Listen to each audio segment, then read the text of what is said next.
after. Midnight. 3. Is that better? You proud of that? I'm never proud of them. I do so bad at these. Never proud of claps. No, man, it sounded great. It's... Sure. It serves its purpose. Well, here we are yet again. Yep. We've got 2 guests here. Yep. Which we are... Of the same entity. Oh, they are, yes. Yes. Well, so are we, but well, yeah, they are too. We're very excited to have them. We've been watching you guys for a minute now. I mean, pretty much ever since we found you and reached out. Yeah. We've been watching everything you put out, dude. Yeah. We appreciate it. I appreciate that. Of course. Yeah, we were talking about you guys a couple months ago, being like, wow, It's been a while since we were talking about this, yeah? Oh, wow. Yeah. It feels like it wasn't that long ago. Yeah, honestly. I feel like it's had to at least been. It's been over a month for sure. Yeah. Because it was before y'all put the podcast out. I'm pretty sure when I first started like following y'all, I don't know how y'all tricked the algorithm or what, dude, but y'all went from like 10-5 to like damn near 25 at this point over the course of like a month. It is actually that's a lot of love, man. Yeah. Like we're not following no trends or anything. We're just talking about stuff.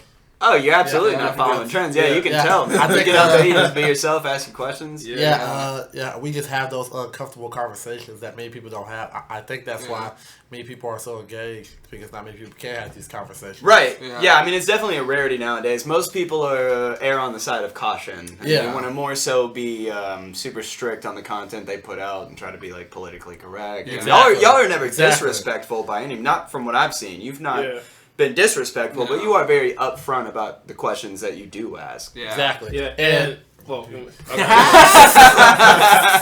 All right. Well, like, I think the reason that like we haven't like gotten kicked off of anything yet is because like we try our best to kind of like talk about these things, but also be fair. Be on the middle ground mostly, because like I can imagine, right? Someone that operates stuff from like on Instagram or YouTube, anyone that's like in charge of all this stuff. Yeah. They want to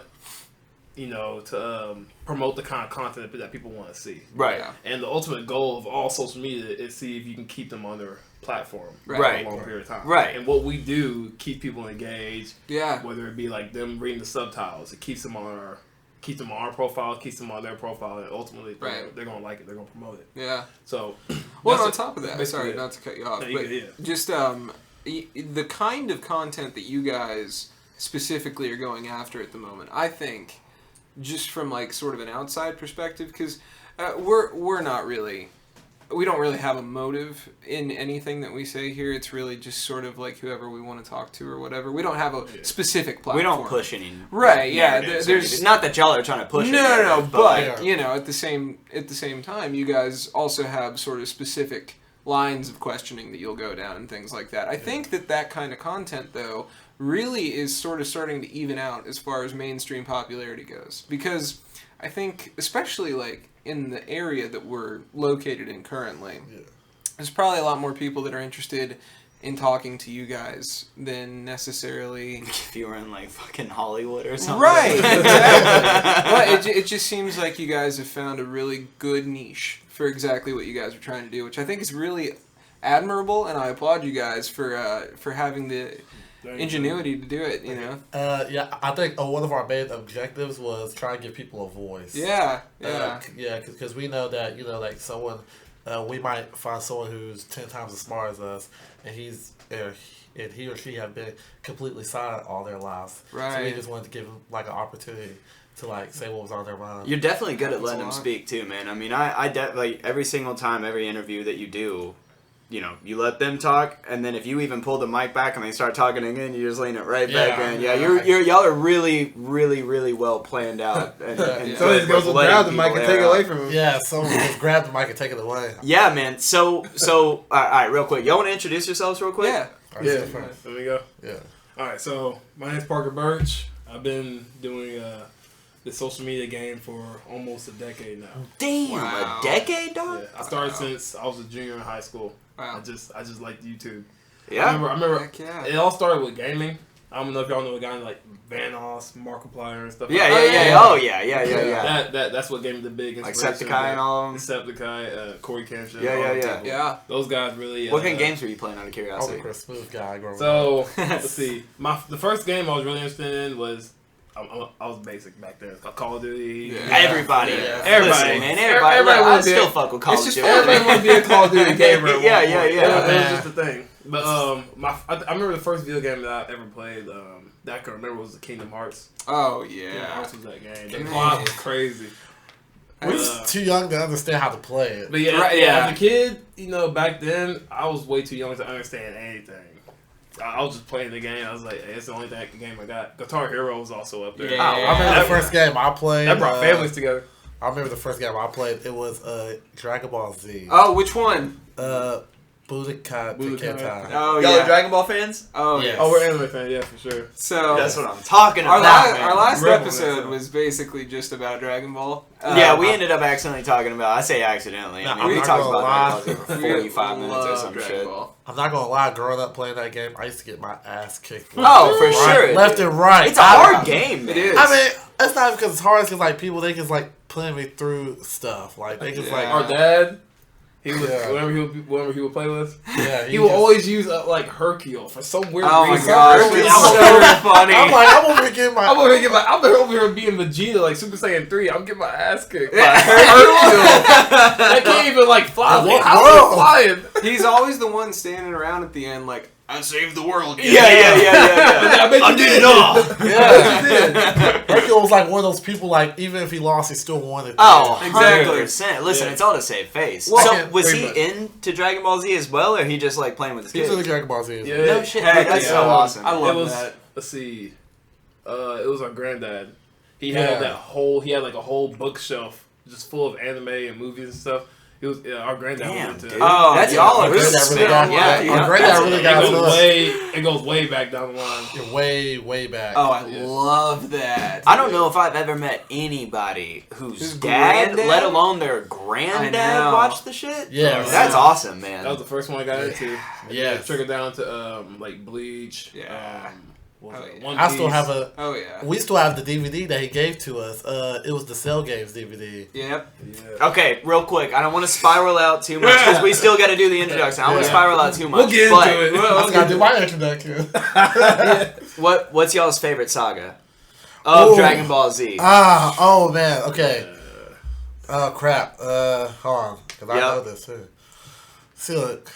Mine's gotta be Frieza Saga. Oh yeah. It's definitely a Frieza Saga for me. For me, similar. Mine's probably Majin Buu just because. Buu Saga. Yeah, I just Saga hands down. Well, Kid Buu's a vicious fucker. Menace. I really like the sort of like prologue, I guess you would say, of like just the Majin saga with like Babidi and all that stuff. Yeah, like collecting you get souls. Majin Vegeta, and you get right. There's a lot of good. And then you got like I loved it probably was like a 3 or 4 episode arc where like Buu swallows Vegeta and Goku, and they like have to feed. He's turning everybody into candy. I like that part. Yeah. It's but I remember growing up. Every time I went to the beach, for some reason, that was like when I got to watch Toonami, like when I was a kid, and every single time it would just be a replay of the Frieza saga, and I'd be like, all right, cool, let's do it again. Let's do it again. Run it back. It's one of the things. All right, man. The Frieza Saga was the one for me. Yeah. I mean, Frieza, we talked a lot about him. Frieza's just, the last he one. might be one of my favorite fictional characters, just 100%. I mean, even in Super, I have he's a weird. skateboard with Golden Frieza. No he shit. does. One of the primitive ones. Yeah. He knows what it is. I skated all throughout high school and middle school. That was my shit. I'm surprised they still know how to skate. Who's your favorite bad guy though in the Dragon Ball Z? I mean, I feel like mine has to align with the same saga. I'm a real big fan of Kid Buu. I mean, he's just one of. I mean, dude, you got to think when you look at Dragon Ball Z. See, this is why I'm scared to spiral, man. Like when you look at Dragon Ball Z and you put someone like Kid Buu in there, dude, there was never a villain like him. Like you could try to say Frieza, but when Future Trunks came, he sliced and diced him up in 2 seconds and astounded everybody. Yeah. But even, like, no version of anybody could take down Boo easily. Yeah. No. It took a minute. It took a while. We got 3 phases of it. Yeah. We had Boo, Super Boo, and then Kid Boo. And then a whole Earth Spirit Bomb. Right, I mean, we were on the verge of just obliterating everything just to prove a point. The whole solar system. Yeah. Right? That was the whole Earth? What? Did it take the whole solar system for everyone to raise their hands up? I think it was that Frieza? No, that was for Boo. Yeah, that was for Boo. That was for Boo. Although, what? Oh shit, dude! What saga was it where he was like, "Give me your power"? Yeah, was that Cell? Was that during the Cell games? No, because Goku. Because Goku. Well, Gohan he killed himself. Yeah. Well, because then he came back and Gohan and Goku did the father-son Kamehameha. Which, man, I'm really thinking about that now. That might have been. I know, right? Who's y'all's favorite? Long ago. Oh man, it's got to be Frieza, right? I mean, if your favorite saga is Frieza, my favorite is probably Frieza. I was gonna say something, but it's not canon, so it doesn't count. But yeah, definitely. Frieza. Oh, were you gonna say Broly or something like that? I mean, Broly's pretty legit though. Okay, OG. Unpopular opinion. I was a GT guy, dude. GT. Unpopular opinion for fucking sure. I was a GT guy. Yes. Vegeta with a mustache, bro. Hold on. Here's the thing. Well, I like Super Saiyan 4. I get it. Not just because it's Super Saiyan 4, but I brought this point up. I don't know if I brought it up with you, but I think you tried to, and then you reeled back because I shit on GT. When I was a kid, would be allowed. GT was the only action figure for Dragon Ball that you could buy. So I was a GT fan just because that was what was the like Goku with the red fur. Yeah. So, but then on top of that, as far as like the art style goes, I feel like GT, because there were so many commercials out, and it was American only. I mean, so I feel like, especially for like in the States, GT is like the nostalgic art style for Dragon Ball. Dude, it has its pros, but it's got so many cons. I'm well, sorry, the Justin. story. So many cons. I know. It just has a small spot in my heart. Yeah, I ain't gonna lie. The theme song went kind of crazy. Yeah, I was favorite good guy, excluding the Saiyans. Trunks. He's a Saiyan. Oh, excluding the Saiyans. Okay. Maybe Hercule, Mr. Satan. I just like his attitude. Me personally, mine was Krillin. Yeah, Krillin. Either him or Piccolo. He came back. He took so many L's and they got that big W. Man. Now, here's why. The big W was 18. Yeah. Here's why I say Krillin though, because look, no matter what, he always tried to fight for his boy. True. No matter every what. Time. That Destructo Disc was. That Destructo Disc. Man, I told my girl. Crazy when it worked. My girl never watched Dragon Ball Z, and so I made her watch all of it with me, and I told her from the jump, I was like, I love Krillin. I love Krillin. And then she watched him get shit on time after time, and she was like, you have bad taste.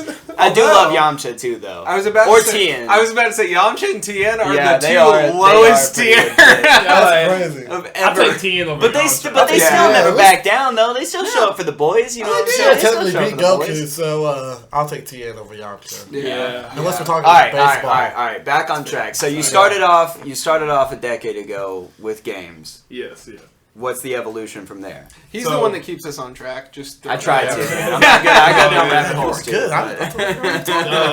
Y'all did great. So, let's see. So I started gaming and stuff like that, and then throughout then, I'll just try out certain things, kind of like, experimenting with different games. How does popularity and stuff like that work? Because back then I didn't understand the algorithm. I just knew I liked making videos. Right. So it ranged from making gaming videos to gaming skits and stuff like that. Like I remember making like Call of Duty Infected be like videos. Oh, that's so cool. That's the opening of a Call of Duty multiplayer match where it's like black and white. You just standing there, countdown starts, slowly fades to like the color, and then everybody starts sprinting at the beginning of the match. I've done that, but that's awesome. Yeah, I've been through it. I've done music reactions. I've done. What would you react to? I'm just curious, as a musician. That's a really let's see. What's top of the head, man? That's a really good question. It used to be like trap metal, so like rap and metal. Combined the two. I was on that dark. I had a little emo phase. Dude, listen, you're preaching to the choir. I'm big. I ain't gonna lie, it's still there. It ain't as strong as it used to be. Right. But it's still there. A little maturity, a little less angst. Yeah, like when everybody's like out of the car, I'll put on. Yeah, I don't play in front of people. That's your personal guilty pleasure. It's not wrong because whenever we ride together in his car and not mine, every time I try to turn on his radio, his volume is all the way up. He forgets to turn it down. Come on, man. I said, yo! Here, let me put on some country real quick. Is that your go-to country?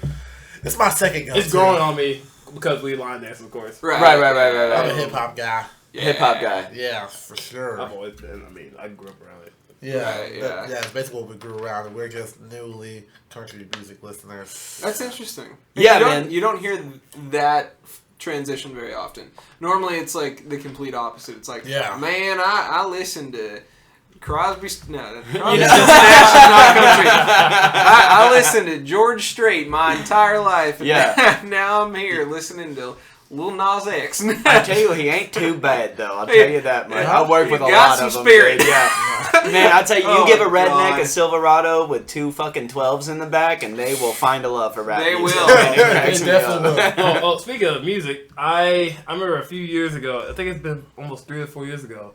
I put out a song. Oh, you put out a song? Can we find it? Is it findable? Country rap song. It is on my SoundCloud. 4 years ago? It was almost 3 or 4 4 years ago. You were right on track with it. Yeah, man. Back then, like I've been through it all. I remember making it in a dorm room, and then I remember dropping it out. I came back and I finished the song in my mom's in our mom's kitchen.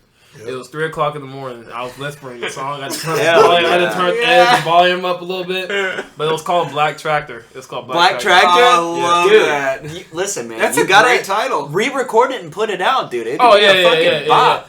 But once we blow up some more, my goal, I want to hit 50K, and then I'll remake the song, and then I'll put it out.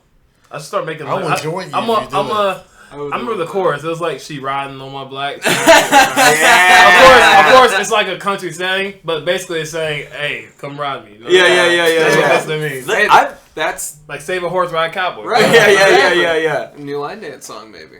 Yeah. There you go, man. You might be. That'd be cool as shit. Man, I remember doing that too, man. I was in the house. I was in my room trying to like whisper rap because I used to like freestyle and rap all the time. I still do, but like I'd be in my room like I fuck bitch. Like I'm like 15. I think making a song is something everybody should do at least once in a while. Just one song. One song. You never know. You'll never know. I keep telling them you'll be a great R&B. You'll be a great R&B rapper. Nah, I think I can stick to hip. I think I can stick to rap. Do you rap right now? Nah, I have to be in like a really.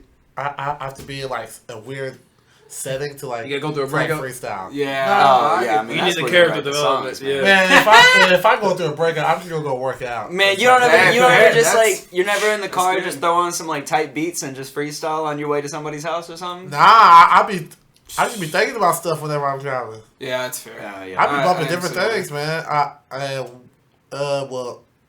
just be bumping different stuff. Yeah, man, my music taste is all over the place. I go from country to emo to rap to rock. I don't even know who my go-tos are when it comes to music. I know country, like my 2 go-tos maybe, or obviously Morgan Wallen and Jason Aldean. The Jason Aldean one, that hits a little bit home for both of us. Which one? Jason Aldean. Jason Aldean? Yeah, the whole bar over there. Yeah, because we're from the same hometown. Okay, that's cool. Macon, Georgia. Yeah. I got thrown out of that bar. Really? First we talked about that. I'm actually not allowed to go back there. The security guards have a picture of me. That's crazy. Yeah. So apparently, he stabbed somebody. No. What? No, you're looking at me here right now. No. So apparently it was like a pretty big DJ. I don't remember who it was. Sorry, whoever you are. But it was a pretty big DJ. It was my 21st birthday. My uncle knew the DJ. Got me up into the booth. DJ gave me like a birthday shout out. Whole club sang happy birthday to me. I had been blackout from like 2 bars ago. So I don't remember any of that. What I do know is apparently I passed out on the DJ board And then they took me out back through the kitchen and threw gallons of water on me until I woke up, and then they sent me in a taxi to my mom's house. So he's a lot more put together now. Yeah.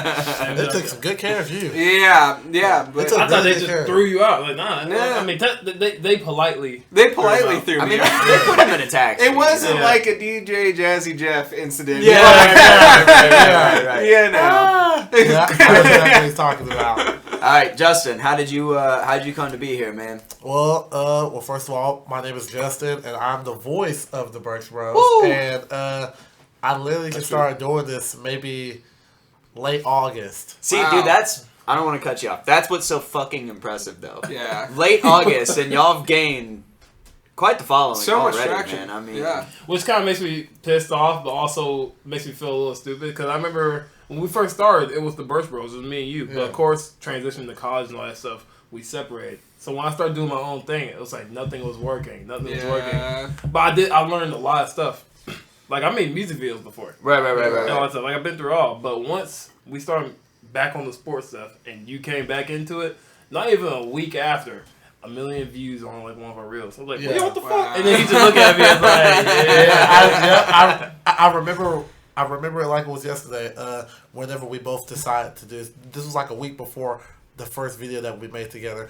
We were just sitting on the couch watching one of our favorite YouTubers destroying one of his football videos, and my brother was like, "Hey man, why don't we do something like that?" I said, "You know what?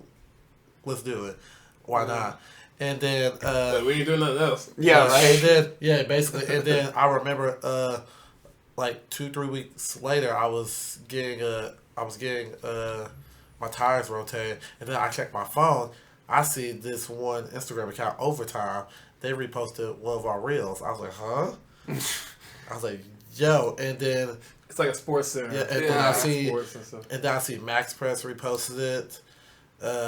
Basically, multiple sites reposted it. I was like, yo, that's crazy. That's got to be a killer feeling, man. That's awesome. Yeah, and we just all came back to us. Yeah, we were just thinking, man, let's just keep this going, man. Yeah. Like, Man, but listen, you would be astounded if you knew the list of YouTubers that tried so many different avenues before they found what skyrocketed them to the top. Like laughable. I mean, it pretty much every single content creator starts off with one idea, which spirals into another and another and another until you finally find what works. Well, and more so, it's more like the way that you started. Really, it seems like a lot of failures, man. It just kept going. But it builds you back up, man. Yeah, it's not about the failures. You learn so much stuff along the way. It's just like ways of making money. It's simply, that's dude, like you probably wouldn't be nearly as good at the tech stuff as you are now if you wouldn't have done it for so long and worked towards it, and it was a passion of yours and drove you to want to figure it all out. Exactly. And I mean, look, dude, you're just as much of a key player in this page as he is. I Yes, mean, absolutely. Is. I mean, like, yes, he is. The tech guy is probably the most important part, honestly.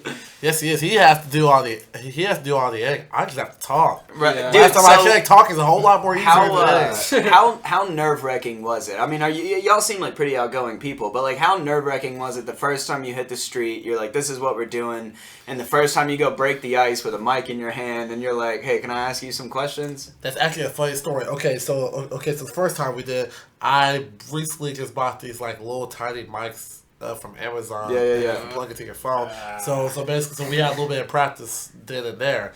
And one time, this guy was dancing, and he lost the bottom part, so now I couldn't even use the mics anymore.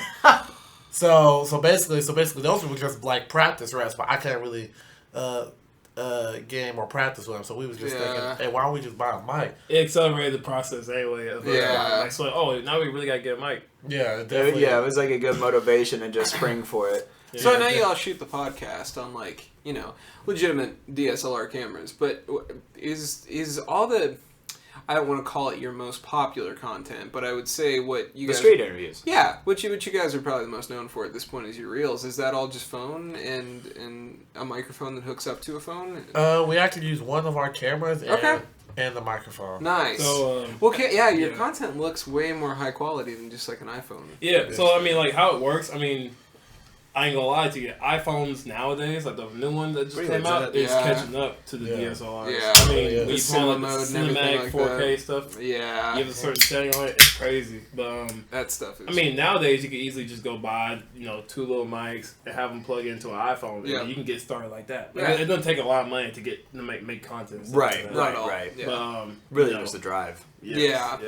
Drive. Dude, it's a lot to put yourself out in front of people like that, though. I mean, the amount of people that are uncomfortable, because in a way, I mean, it's not confrontation as in like a hostile way, but you are confronting people who you've never talked to before, and you're just like, hey man, can I borrow some of your time, put you on camera, talk to you, like that takes a certain amount of gusto. Yeah. And even then, I mean, sometimes during the interviews, starting out on our day and stuff like that, people will come to us. Exactly. Oh, because they're well, we're on Broadway. Yeah. Everybody's got it feeling pretty good, and drinking a little bit. Yeah. Like why not? Yeah, and especially at the other place we go interview people at is this one place called Cahoots. Oh, and, and basically we're known for interviewing. Isn't that in Lebanon? Yes. Yeah. Right where we live, and and people basically know us for our interviewing and podcasts. So basically, they just walk up to us. I tell them all the time, "Hey, if you want to be interviewed, just ask." So they y'all are getting recognized now. Basically, what does that feel That's like, awesome. man? Is that like, was it fucking crazy at first? The first Let me time tell you somebody something, was man. like, "Holy shit, y'all are the Burch Bros." Us walking in to a building and someone might say, "Burchbros in the house." That gets me off way more than a girl. Say, hey, I love your content. Oh my gosh. Like, no, having guys shake hands with me, say, hey, I like your content. You help me out a lot. Appreciate it. Or you have me thinking about, or girls saying like, hey, you have me thinking about certain stuff. Yeah. Yeah. So that's the whole point, man. Yeah, I mean, him and I kind of have like a running joke about the fact that like, we're just attention whores. Why else are we on camera with microphones and like, I love it. it's the best, dude. Yeah, and also, and back to what he was saying, I think that feeling is great because as a man, like in this world, you're born with no value. So. You were talking about that on one of your videos, actually. Yes. Yes. Or in my humble opinion, we become and women are. Yeah. Yeah. So, which to a degree, I do agree with. Is which can like turn some heads, but if you really think about it, as a man, you could be extremely attractive, for example, but if you don't have a good work ethic, you ain't got nothing in the bank. You're really not shit. Well, I know people like that. I know people that, oh my gosh, there's one person in particular I can think of that, let's just say, he asked me to help him, like, start out his modeling career because I, like, was taking photos a lot at that time, like, in high school. And dude legitimately, like, had such an attitude. And, like, wasn't making any money. Like he already made it, like he was already hot shit. But then, I'm the talent. Come to find out, like, nowadays, he's working at, like, a tire shop. So, like, where'd your modeling career go? Having no offense against people that bust their ass at tire shops. Not at all. But if you're going to be a cunt. I know for a fact that that's a failure in his eyes. Right. Which is, Is it, sorry, go ahead. I end capped my sentence with an utterance. You remember when I was modeling and doing acting? Yeah. So you do like an act.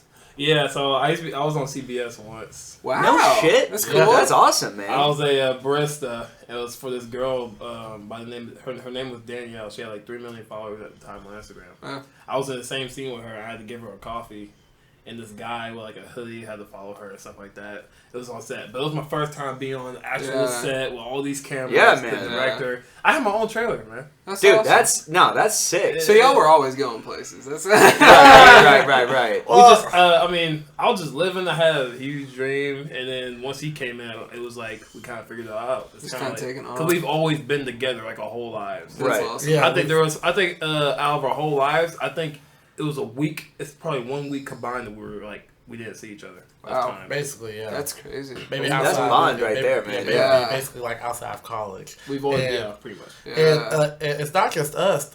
Sometimes it's our mom because she has a lot of connections from her hairstylist business. Wow. Yeah. That'll do it. Yeah.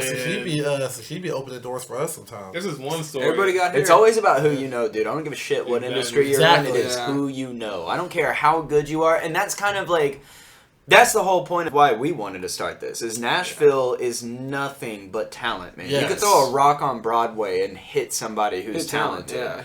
Yeah. The problem is there's just so much of it. It's hard to weed through. Yeah, how do you reel it in? And so like we want to be able to build a platform where we could aid other people that we genuinely believe in and try to help them out as well. That's the whole thing that started this podcast. It's a very mutual effort.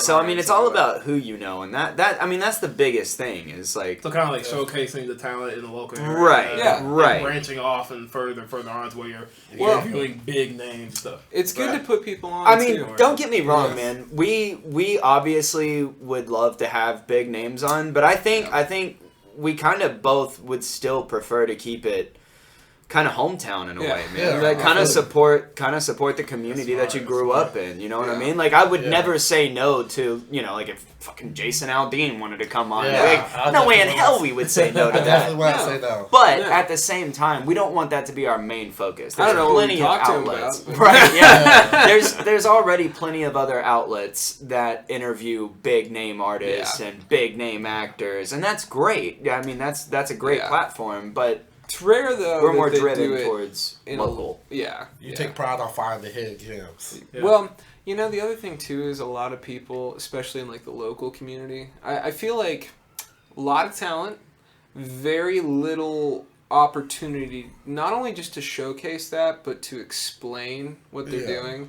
Because like, you know, you guys, I'm sure can relate to this, and I can relate to this for sure, being a creative in a professional capacity for most of my life at this point.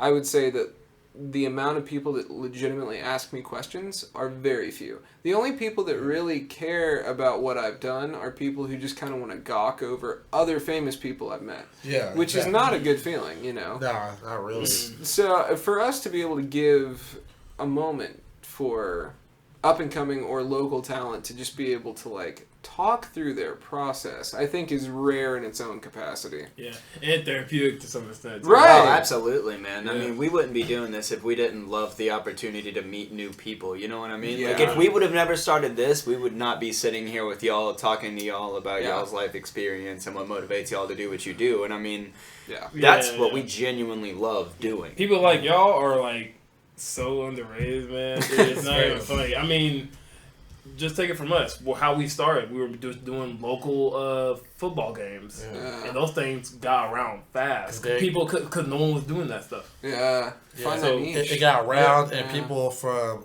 around the southern area, they wanted us to come to their football games. Oh, really? Yeah, I remember this one time I got a DM from someone in like Louisiana. To like damn, to like DM like the rivalry week. They was over here talking about. They was over here talking about recording them throwing toilet paper on people's houses. I said, man, this ain't paying the bills yet. Like, how much money y'all want me to pay this? Yeah, I was like, that's crazy. Good food in Louisiana, though. I'd go for that. I have to go eventually. So as two people who, you know, y'all abstain from alcohol, right? Not saying that you don't ever indulge every once in a while, but don't point that finger at me. Okay, so you drink. Don't point that finger. I've never drank. He has. Okay. This is like September. Is it hard or weird to be in such a capital of drinking as your main workspace? Because y'all do a lot of shooting in downtown, and there's many drunks. Not really. I mean, Nashville being Nashville, I mean, yeah. You know, I hear in country songs all the time, you hear beer, but like... Yeah. I think those experiences, they actually helped us out a lot. I remember my first time, I was so nervous and confused about everything that was going on. I didn't know what to do. Everybody is so fucking out there, though, because they've already had a couple drinks. How much usable material do y'all get in a night, though? Is most of what y'all shoot pretty usable? Do you get a lot of belligerents that are just like, woo, fucking cameras? Like, it's pretty so far, at least, from what I've recorded and stuff like that, almost everything that we've recorded, I've been used to make clips out of. That's awesome, man. I mean, we don't, like, we're not out there for a long time. Like, our videos are probably, like, 20 to 30 minutes, and they'd be, like, 7 to 10 interviews. Yeah, fair enough. Yeah, we try to keep the sometimes we try to keep the main thing, and other times we tend to, try to have fun. Right. And we really don't have any like scripts like that unless like the audio for some reason isn't well. I'm still trying to figure out how that happened. Right. Sometimes it's not plugged in all the way. Yeah, I had like a really good interview, and damn, I remember this guy was famous too. Yeah, this guy I remember interviewing one famous TikToker, and I guess the audio was. Who was it, if you don't mind saying? Pierre Wilson. Who? Pierre Wilson. Pierre Wilson. So he's like on YouTube. It's called Best Dressed Cowboy. Oh, Best Dressed Cowboy. Actually does sound familiar. That does sound familiar. He's a black guy. He was in the army and stuff, and now he just does like. I think I've actually seen him on Instagram. He's an image consultant, and he just like does fashion cowboy stuff. Does he do a lot of like outfit videos? Yes. Okay, yeah. I know exactly spray some starts on your jeans. Yep, I know exactly who you're talking about. Are we going to try an interview tonight? Are we going to try an interview tonight? Because I forget, I was trying to interview one person at Cahoots. Yeah. Okay. So we're big WWE fans. Yes. And there's this one former WWE superstar that's gonna be at Cahoots tonight. Oh, no, really? Yeah. Who is it? Enzo Amore. Oh. I don't know who that one is. I used to love. Oh, he's gonna be there tonight? Yes. I didn't see that. I thought it was gonna be DJ Cliffy. Nah. DJ Cliffy. Nah, I got a buddy who's throwing a show at Cahoots here in a couple months. Y'all know who Joe Tyler is? He's a country rapper. He's being trained under. I don't want to speak too much, but Joe Tyler is very talented, like country rapper. My buddy Dylan Patterson manages him, and yeah, they're doing a show out Cahoots. I want to say cool. They put on some good shows. We just had Cahoots pretty cool. We just had a popular country singer by the name of Lainey Wilson. That was there. Lainey Wilson. Yeah, she recorded a music video. And a group. Did y'all get to talk to her? A group that he. Oh, we weren't there. No, a group that he. Unfortunately, a dump truck for sure. But like I said, I'm sorry, Lainey Wilson. No. Oh my god! I keep getting stuff popping up on my feed about her. Yeah. Because of that. There's one friend that has a Lainey Wilson dump trunk. I ain't gonna say it. But you're part of a group, right? Called TriStar Line Dancing. TriStar Line and Dancing. they were in this music video and stuff. And so we see we usually hang out with those. So what cool. Perfect segue. What got y'all into the line dancing? Because when you go to your page, most people assume they're just going to see the street interviews and shit.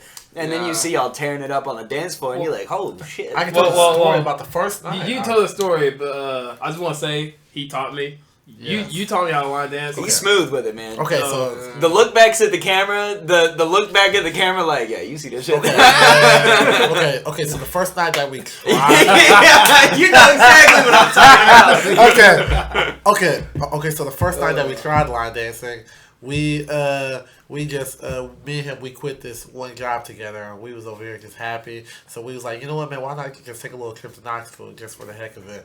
And I love Knoxville. Yeah. I love it now. Yeah, so I'm gonna go back so bad. We're not Vols fans, but yeah, we love Knoxville. Yeah. Fair enough. Yeah, our lives ain't bad like theirs. We're Georgia fans. Yes. And, I was about to ask you, had to either be Georgia or Alabama. Yes, definitely Georgia. And we got there, so we was over here asking ourselves, what are some great 18 and over places that we can go? And the first place that pulled up was Cotton Eye Joe. It was like, you know what, man? Why not be a little bit adventurous? And then we get there, and we was like, okay. We were playing pool for like half an hour. Yeah. We were so it was kind of like a culture shock. Yes. I'm like, what in the world? We're just like hip hop artists, and they're over here just like they just got off the farm. Right. I'm like, bro, what'd you get us into, man? Yeah, you were kind of dressed we got the flannel.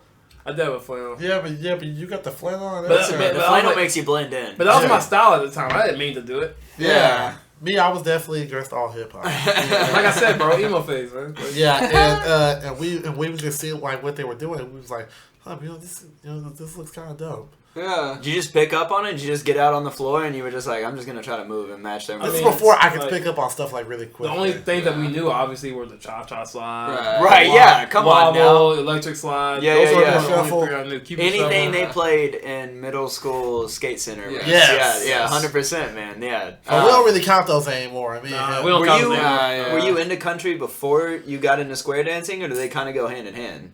Nowhere near as much as nowhere near as much as I like it now, but I did like it a little bit. A little bit, okay. So you dabbled in it. Yeah, from past actual experiences, I just take like what I thought was catchy. So all right, so we've had some pretty solid country albums released recently. I would say that the biggest two would be Growing Up and Getting Old, Luke Combs. And then Morgan Wallen's One Thing at a Time. Yes. Which one do you like more? And I have to assume you're going to say Morgan Wallen. Yeah, I would have to say One Thing at a Time because...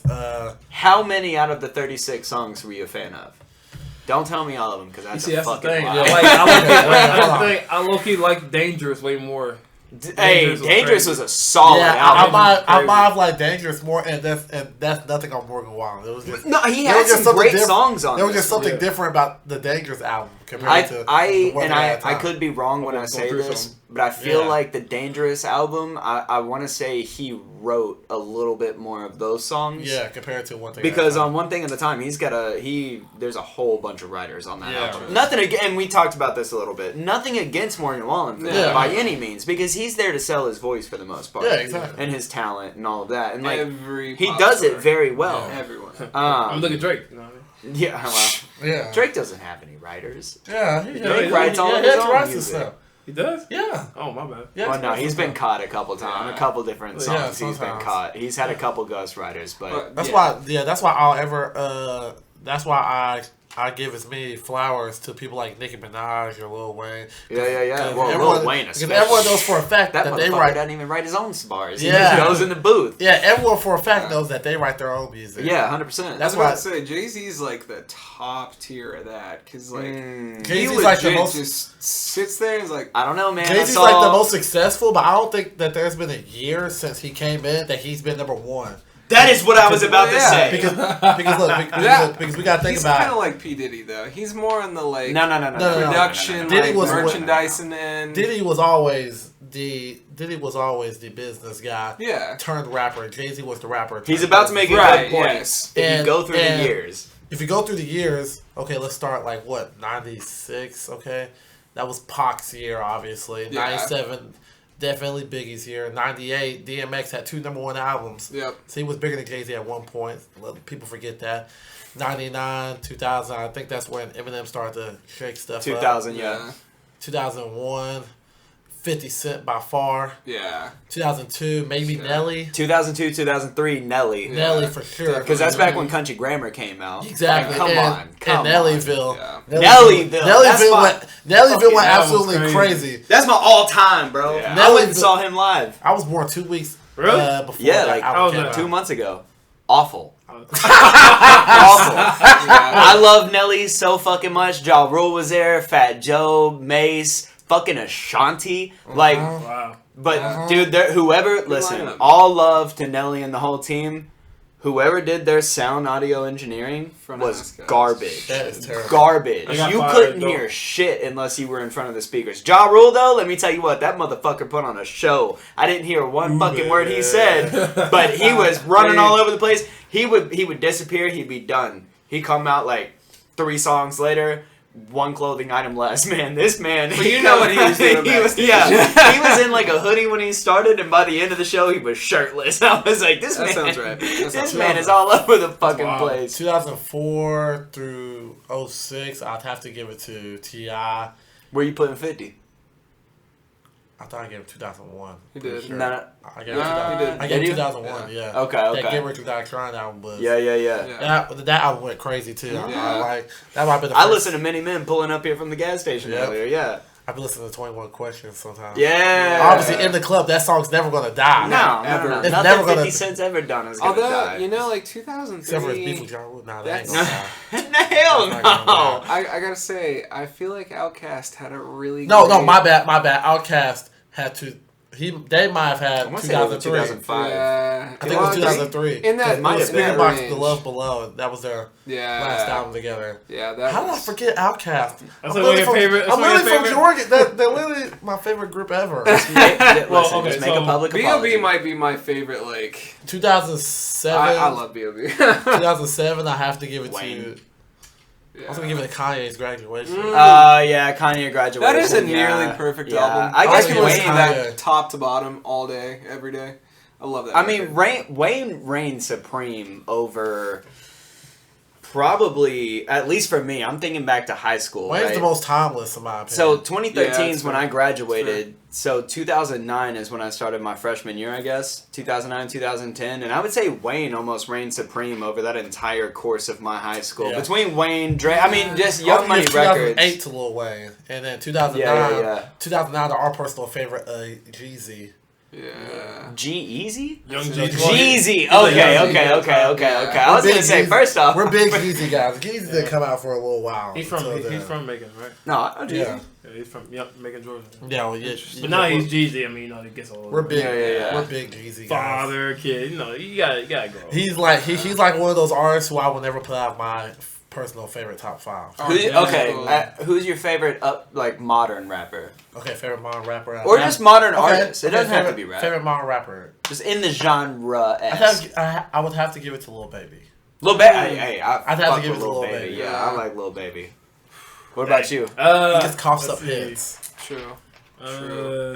The man fucking snaps too. He does. I mean, he does, dude. I mean, he can hit any flow. He can go slow or he can go fast. He talks that shit, man. You saw the video of J. Cole trying to recite his verse, and he was just like, I don't even fucking know what that man said. You gotta love J. Cole.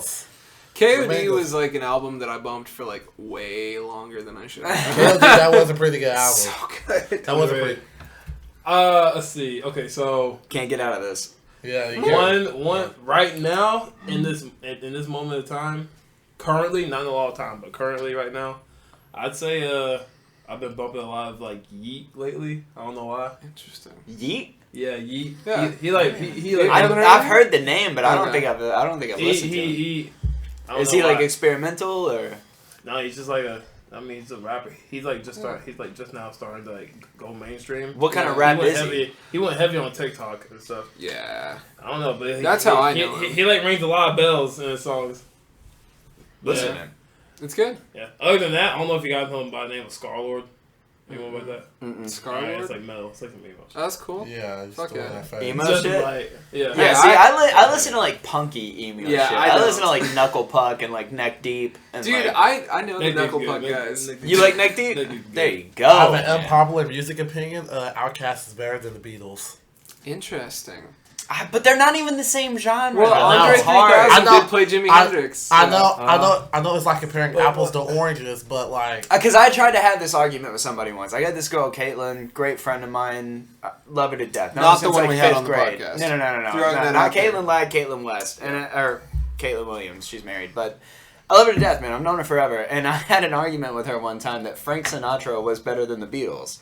Because Frank Sinatra's OG, you know what I'm saying? That's big band OG, 40s, 50s, 60s. It was, right. Well, I was drunk when I said it, but I died on that hill, man. I died on that hill. I was there's no way, dude. Yeah, strongly opinionated. Though, Michael Jackson or the Beatles? Oh, Michael Jackson. For me, Michael Jackson. I'm a huge Beatles person. Michael Jackson is one of those... I don't want to have to pick between those two. I do. Michael Jackson. Michael Jackson's Michael Jackson is okay. Look, I don't think no one could beat Michael Jackson. Look, in the world of music, there are legendary talents, and then there's Michael Jackson. Yeah. I got an unpopular opinion. I don't really care for Elvis that much. Me either. The only thing that I like Elvis for. I won't say the only thing. I'm not saying he doesn't have a couple songs that are alright, but... My favorite is his covers. When he was doing, the 60s and 70s, Las Vegas residencies, he did a bunch of really cool covers. He did a cover of Bridge Over Troubled Water. He was on residency, so, Well, yeah. But his version of Bridge Over Troubled Water, the Simon and Garfunkel song, man, he put some, Blue-Eyed Soul and some, gospel in there. That was better than the original. He sure did go out in the worst way possible. True. Yeah. In the crappiest way possible. It's true. One of my biggest fears, honestly. No pun intended, but yeah, he went out in one of the crappiest ways possible. It is one of my biggest fears. That's tough. I'm scared, dude. I'm sorry. That was... I would need... listen, if I go out that way, I just need somebody to come in and, beat me up a little bit, dead or not. Like, just make it look like it didn't happen that way. You know what I mean? Like, I'll exactly. Yeah, make it look like it didn't happen. Like, pull my pants up at least. Make it look like I help me out. Yeah, because I can't go out like that. Me personally. No, disgusting. Bro, I shower with a handgun. You know what I'm saying? I'm not going out naked. A gun ain't gonna work for very long. So gotta tote a Glock. I want to ask. That Glock glass in the shower don't matter, man. It's waterproof. Never caught lacking. Never caught lacking. So I want to ask, I guess, a bit more of a serious question now. All right. Just to like get into sort of like the main. I want to call it beef because we have no beef. I'm trying to think of like fat, like the main juice of the argument. Yeah. Like, right. The point of what we're kind of all wondering about your content is like, in my opinion anyway, what were your influences, and do you get compared to specific people? Because I feel like just because of the content that you guys have been making recently, and I'll say that, again, there are things we totally agree with you guys on, and things that, we're, maybe a little bit on the fringe with, but like what the hell? But I wouldn't even say that. that. I think that happens with everybody. Right. I'm like that with him. Yeah, and that's a great thing to bring up. Sometimes the things that we talk about, we may be like, we're on two-way guys. Two-way different. I'm not with this guy on this one. Hey, sometimes it's for the content, though. You know what I mean? So sometimes, There's sometimes, but there's some things where I will just not agree with him with. Yeah. Well, that's probably healthy. And I think that's really kind of the whole point, is really to have healthy discourse within society. I mean, Red and I disagree on things for sure. A ton of things. I mean, I'm the Christian of the group, and Dalton is like pretty much been an atheist or an agnostic as long as I've known him. I mean, kind of, but not 100%. But we're like brothers, I got like a weird religious thing going on. You like the idea of God, but no, I guess you would think it's okay. I don't agree. I don't. You put him on the spot. I respect. I like that. I mean, I thought that's what agnostic meant. You like the idea of it, but until you see agnostic. Agnostic is kind of like you're on the fence. So like the way I view it, I believe in something. I do not believe in a biblical God. I was raised Christian. My mother's still Christian. She prays for me every day. She tells me, love her to death. Great woman. Love his mother. I was baptized at 13, man. I was excited to go to church camp. I grew up Christian, fully involved. And then, I don't know, man. Something happened along the way where I never disrespected, and you'll never hear me say God's not real, because at the end of the day, I'm just a random human animal on a planet hurtling through space, man. I don't know shit. You know what I mean? Yeah. But, like, for me, I'm probably a little more hippie. Like, I'm more like the universe is in control of something. That I am too. Funny enough, one of the ways that I kind of introduce myself as a Christian to people sometimes is like, I'm a Christian, but I'm a fun Christian. Well, no, I wouldn't say that. I mean, I would, but not in that context. Just fucking with you, man. I know.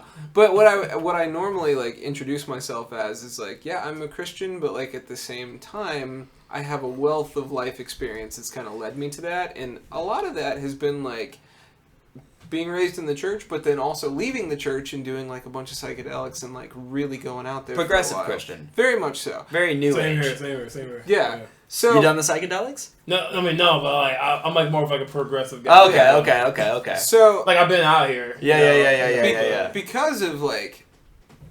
Not to assume, but because of things like that in the stances that you guys have on certain topics, I feel like specifically because of our location, you guys would probably get compared to or put in a similar category to like Daily Wire and like some of those type organizations. Do you guys ever find that to be true? Is that something you guys battle? Is that something you guys accept? What's so like a Daily Wire? Who's on that? Ben Shapiro. Like Ben Shapiro, Candace Owen, yeah. Michael Knowles. So a lot of people. Me personally, I've been compared to someone like that, like a male version of Candace Owens and stuff.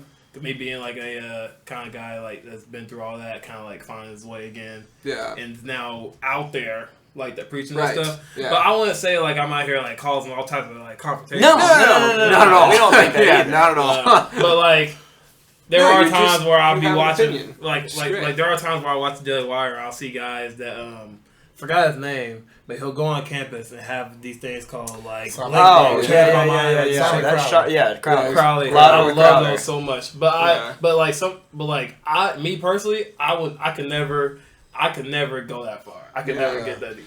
Sometimes some of them I like. Sometimes I love them. I mean, I love watching them, but for me, sometimes I'm like.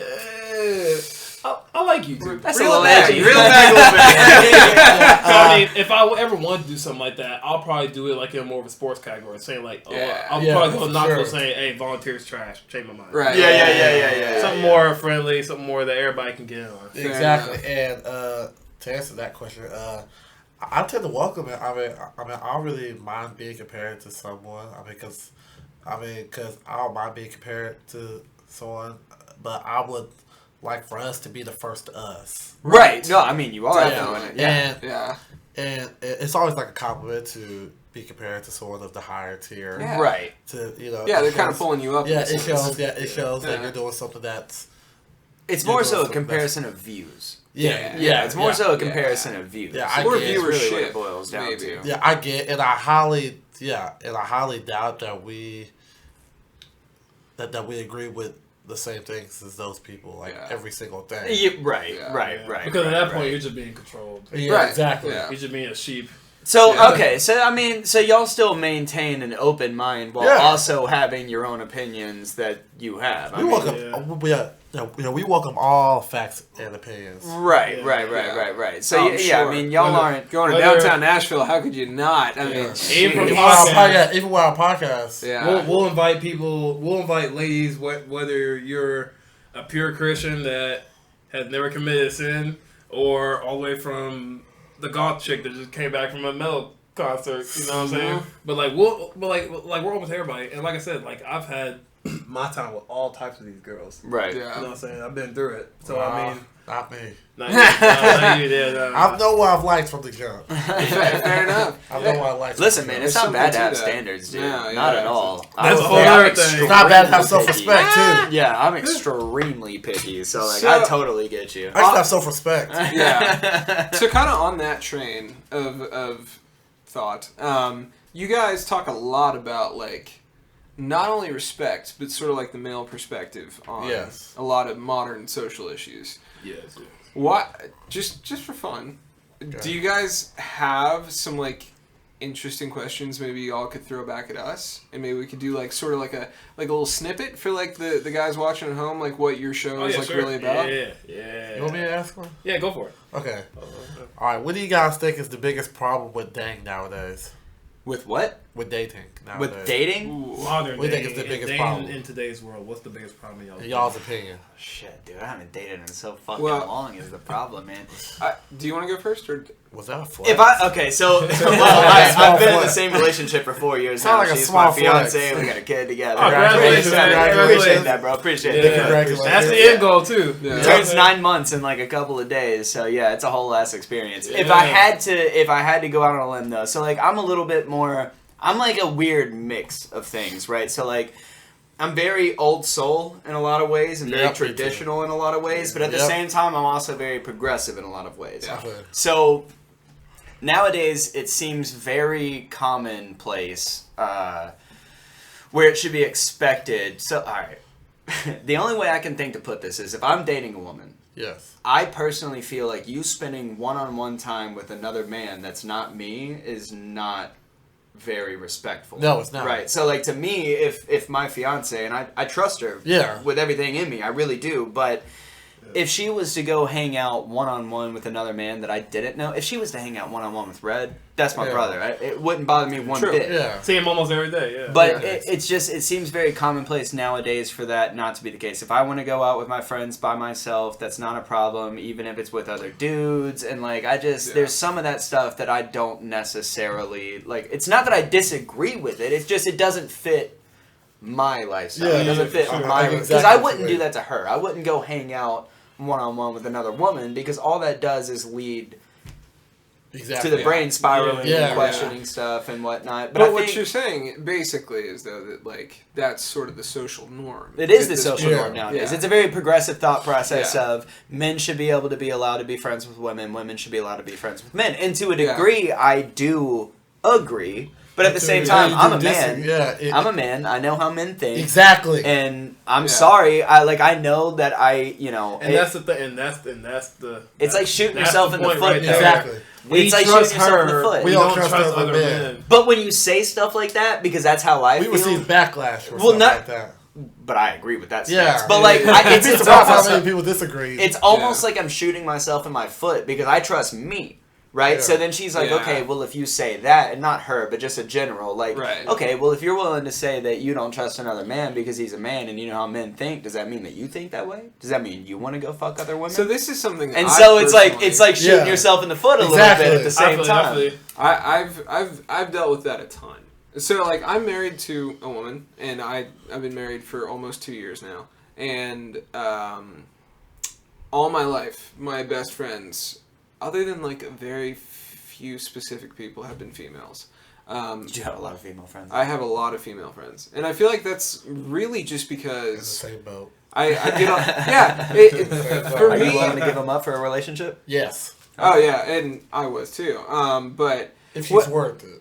What's interesting is I found that like for me specifically, like before I was with my wife, I went through a year being single. Because I told myself I was going to be single. I had, like, offers, I guess you'd say. But I told myself that, like, I was just going to be single. I was going to let it ride because I had spent way too much time and energy in my previous relationship. And she didn't bring me down as far as, like, person to person goes. But, like, emotionally, there was just a lot of weight there. So it was very difficult for me to bounce back and kind of be in the dating scene again. So I took a year off. And in that time, I was, like, questioning a lot of things. I opened up my Tinder profile to men and women, and I got to a point where like I really was like very deep into both ranges. And what I initially found was like I feel very unsafe with men. Like I felt very unsafe trying to date a man because it was always sort of just like aggression, like straight from the jump. And then with women, I found that they were just incredibly shallow. As far as like the modern dating scene went. They were very shallow. And I would like to add on to that because to answer my own question, I think the biggest problem with modern dating nowadays is that I think the biggest problem with modern dating is that to answer with what you just said, I think the biggest problem is that most men are completely invisible to most women. Simply because of social media. Yeah, well, like exactly. It paints a false picture of like reality. Exactly. Not only that, but you get the thing of like people who are clout chasing, but especially nowadays, I think, and this has been observed and talked about a lot, specifically in like more like liberal versus conservative arguments, like on YouTube and stuff like that, where they'll go, okay, well, if you want a high value man, you have to be a high value woman. Exactly. However, the reverse doesn't work because being a high value man doesn't necessarily guarantee you a high-value woman at this point in time because there are way more high-value women, maybe, than there are men who are willing to step up to the plate and be a high-value man because they've been told that they have... It's like they don't have... You on that whenever you say that there are not that many high-value men out here. Exactly. Well, nowadays, they've been told they don't have to try. That's what makes expected nowadays. That's what, in my opinion, that's what makes the high-value man the prize because there's not as many... high-value man. Like a diamond is a prize because it's rare. And what some women nowadays have to know is that what makes us a high-value man will not make them a high-value woman. It's true. Because we look for different things in the opposite gender. We don't look for the same things. Yeah. That's why that's why when a lady who leads with her independence, money, stats, we won't. It's good for her. It's good for her. Right. When it comes for a serious relationship. Yeah. From that standpoint, and while us, so we tend to lead with our success. They tend to lead with their purity because that's what most men look for in a woman. It's also biblical. Just exactly. Like you don't want no girl like a super high body count. Yeah, I had that conversation the other day, actually. Like, I don't judge, but at the same time, do I want to personally date someone who has had sex with 100 men? Exactly. Because no man has ever told me this, but there is no bigger investment as a man that you will ever make, other than choosing your wife. Yep. So like that's the biggest investment that you will make as a man. Yeah, my wife saved herself for marriage. I did not, and that was like a huge struggle initially in our relationship. Was that I didn't even know that. Yeah. So like wow. And damn, dog, she was we've known each other for 10 fucking years. I didn't even know that. She was the only one of her entire friend group that was like that. Really, the only person that I knew. Period. Only person I know. Yeah. And like I don't even know people. I know one person. That's respectable. I know one person like that. I know one person too. That's respectable. I know one person like that. So like me having like, a double-digit body count going into that relationship, I was like, oh, we're going to have some differences. What I really found, though, was that I got back in touch with what my purity used to look like. Which I think is really something that kind of gets overlooked with this stuff, is like, a woman can say that, like, that doesn't define me. Well, and it doesn't. It doesn't define you on a human-to-human, parallel. We'll treat you, it doesn't make you any worse of a human or anything like that. No, right. We'll still treat but when you you're in like a relationship, like it's relationship hugely value. different. Well, it almost forces you in a sense to actually be people with each other. There's no filler space here. You know what I mean? If you're saving yourself for each other, right, for marriage, there is no we're bored, so we're just gonna fuck. Like you have to legitimately find ways to connect with each other on a more personal level. And that's probably why people don't realize how. And people don't realize how much a lady is emotionally attached to you during sex. Yeah. Especially if it's great sex. Yeah. They are way more attached to sex than we are as men. Because most men who have sex with a lot of women, they don't really have any emotion towards it. Yeah. But a lady has to be activity. exactly, but a lady has to be in a certain emotional state to allow a man to have sex. Well, that's why, there's definitely a lot of shitty men out there. Well, there's dudes that just go to the bar, try to bring a girl home, one night stand, and they do it every weekend. You know what I mean? Yeah, it's like my Friday, Saturday. Now, there's a lot of women that do that, and from their own admission, it seems like they are sort of unfulfilled. Well, see, but that's why I can't hate. Like, I don't like. That's why I say I don't judge. Like, I don't. Yeah. I've got friends that are women that go out and do that, and that's fine. Do it, man. I don't give a shit. It's not going to make me want to be less of a friend with you. Exactly, but I'll look at you as any less of a human. I just want people to understand the pros and cons of this stuff. Right. There is pros and cons. Because there are. Yeah, there is pros and cons. Because if you look at it as, if you were to be like, okay, do you want to, not you, but like if you were to ask a woman, do you want to date a man who has slept with 100 different women, or would that change your view of him? Exactly. Because it's going to make you think, okay, well, this man has no value. He's just going to go stick his dick in whatever he can, and well, that's considered gross, right? Whereas it's celebrated. It makes you think. And even me, dude, like I look at my friends who go do that, and I'm like, dude, go do whatever you want. But at the end of the day, that's not. I never hit that phase. Like, I mean, I have had multiple partners, but I've never been the type of guy that's like, I'm just going to go out and try to bang as many girls as I can, or like bring them home. Like, I'm not even that kind of person. Yeah, I can relate to you on that. Like, I could never see myself hitting 100 body count. That's just crazy. In my opinion, that is crazy. You'll catch something before you hit 50.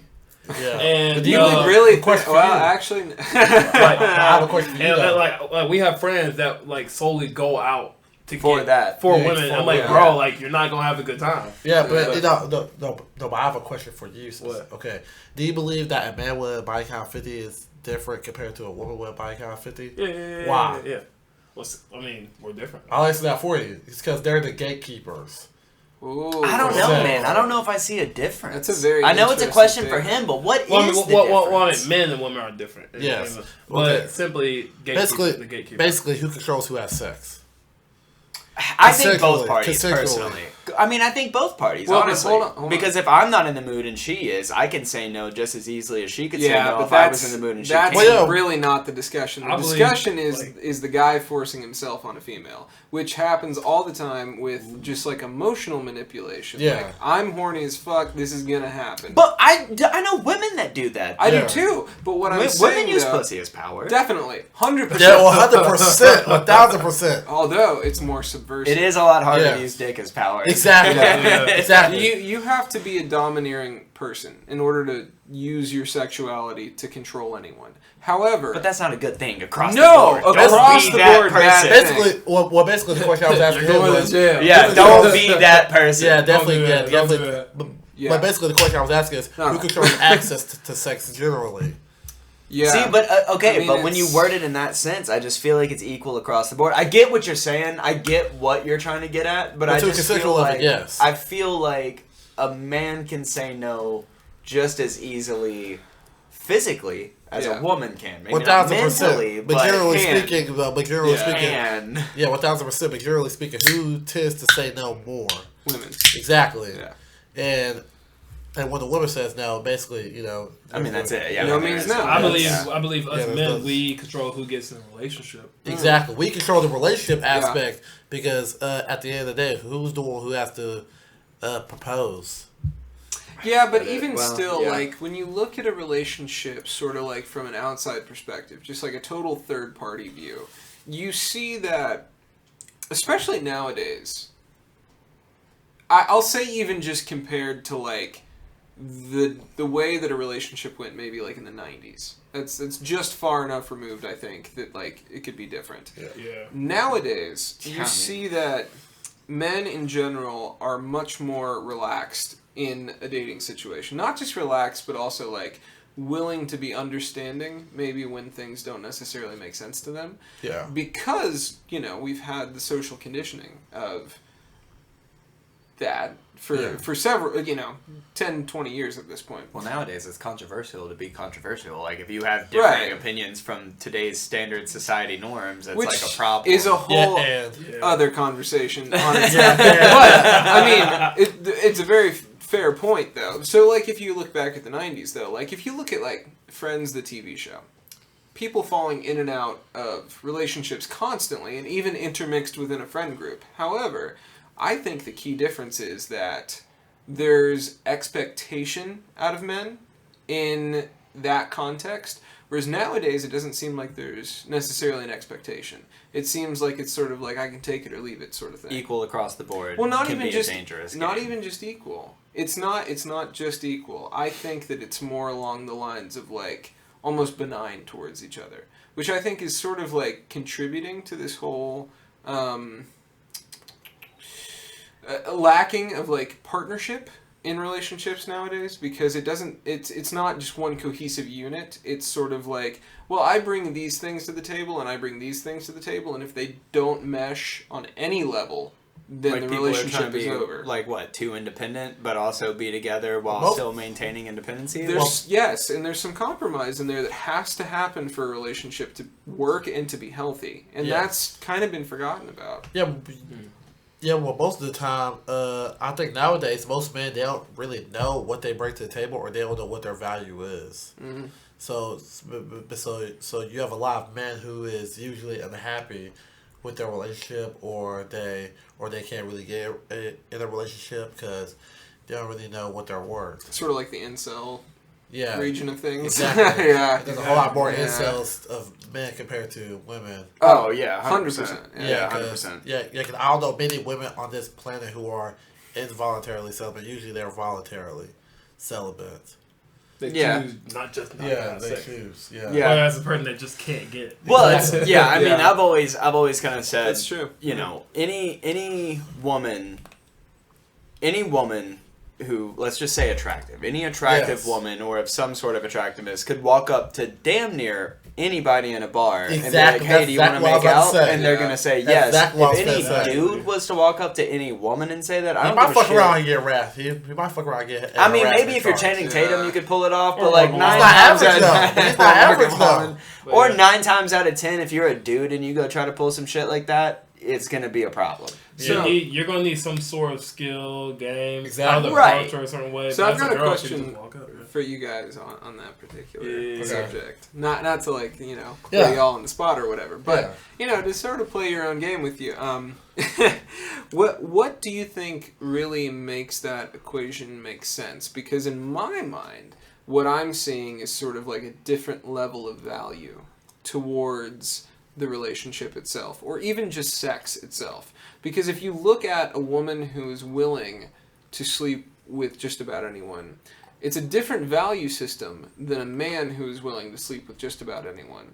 Or even a transgender person who is willing to sleep with just about anyone. They're all sort of different value systems. I'm glad you asked that question, okay? Because I'm asking our question on top of that. All right. Basically, when you walk into a bar and what you had on your mind was, I'm trying to have sex with someone, what do you have to do to even get your foot in the door to have sex with that person? Well, me as me, I would say the first thing would be to make sort of an interpersonal connection, like have a great conversation with an individual. You have to make conversation, understand female nature to a certain degree. Yeah. Whereas the lady, listener. She can just ask. Right. Very much so. So basically. So where's the value then? Okay. So the value is whenever a man. He can have a lot of sex with a lot of women. He tends to like. I feel like he has to work a whole lot harder for sex compared to the woman, and he has to have a certain skill to even attract it in the first place. To even attract those women. Whereas the woman, she can just smile and poof, 10 guys, a little bit of eye contact, and bam, 10 guys are online. Yeah. And well, I mean, even like to speak on that, like I forgot what I was gonna say. you got. I knew I had it, but dang. So let's see. What was I going with that? I guess I was going with like status to a certain degree. Exactly. Because a lot of men are so driven. It's like one of the things that they're driven by the most. Status, like throwing money aside. Right. We want status. We want to look good. In 100%. In the public eye and things like that. I mean, why do you think we do stuff like podcasts? Why do you think we do stuff like this? It's because status. Exactly. We want to look good to other people, whether it's our families, our peers, and things like that. Why do you think people get the cars? Why do you think people get the expensive chains, the big houses and stuff? Because it makes them look good. Exactly. Regardless if that's what they are, right? Things like that. But but me personally, I came to a point where I just want to be happy. Yeah. And I feel like if you have to drive through a neighborhood and see a car and get motivated, or be like, "Dang, I want that," then I think that you're in just as much trouble as if someone that was like being controlled by like all the propaganda on the news and stuff like that. Yeah. Like if you like, if you see a big house, you're like, dang, I need that. It's like the social media problem. Yeah. I mean, it's one of the 12 commandments. Don't covet thy neighbor's wife. It's the same thing with just possessions. 12 commandments? 10 commandments. I thought you said one of the 12 commandments. I did. I misspoke. That was an accident. Okay. I was thinking about And prior to what I said earlier, prior to what I said earlier about the bar, most of those girls in the bars who are attractive, they already have value, and we value their looks as men. Right. While as the 18-year-old woman, she like in her prime when it comes to like looks, so she can get more opportunities for stuff like sex or relationship. While as the 18-year-old guy, he tends to not have as much value. Most people won't really give a damn that he. Man, I was broke when I was 18.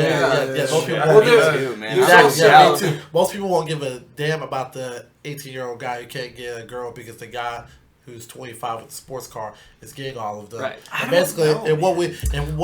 there's a biological incentive to that because men mature slower than women. Especially in brain development. When I was 18, dude, all I had to my name was a house I was renting and a 99 Honda Civic. And I would go to these house shows. That 99 Honda Civic pulled some bitches. Ass, I mean, I'm telling you. And that's what messes me up, too. And, like, this is also why I don't really consider myself to be, like, a so-called, like, red pill thing, so to speak. Right. Like I said, I play more of the middle ground because I've had... Because most of these guys that I see that I'm starting to notice that do this red pill stuff, I feel like they haven't really been out there in the real life experience. The real world. So we all have had real life experiences. Because I seen average men get bodies on bodies on bodies. Oh yeah. And people that don't need this kind of stuff. In this town, that happens daily. Dog, I was below average at 18. Yeah. I was broke working at a vape shop. I was about to get evicted. I was still for it. Yeah. I ain't gonna lie. When I was 18, man, I wasn't shit. Okay, man, I can admit it. All right, man. If someone asked me, look, man. If someone asked me when I was 18, all right, man, if I was a chick, would I date me? No. Yeah. Yeah. Hell no. I know for a fact I would have never dated me either. Yeah. Though, I would. Look, man.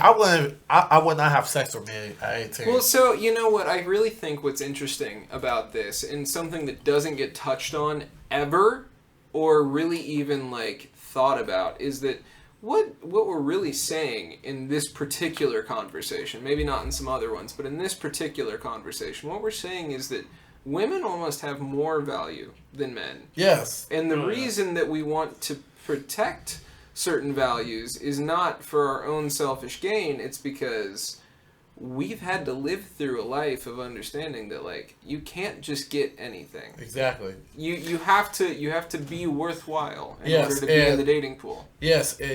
Yes, and when it comes to like life, our jobs as men, we have to create our value, while as women who are already more of value, their job is to preserve it. Yeah. That's why It's very biblical. yeah, that's why body count is such a controversial topic, because we don't want a girl who lacks discipline with herself and just gives up everything that makes her valuable to a lot of men. Right. While as we want to take that girl seriously. Here's what most men would do.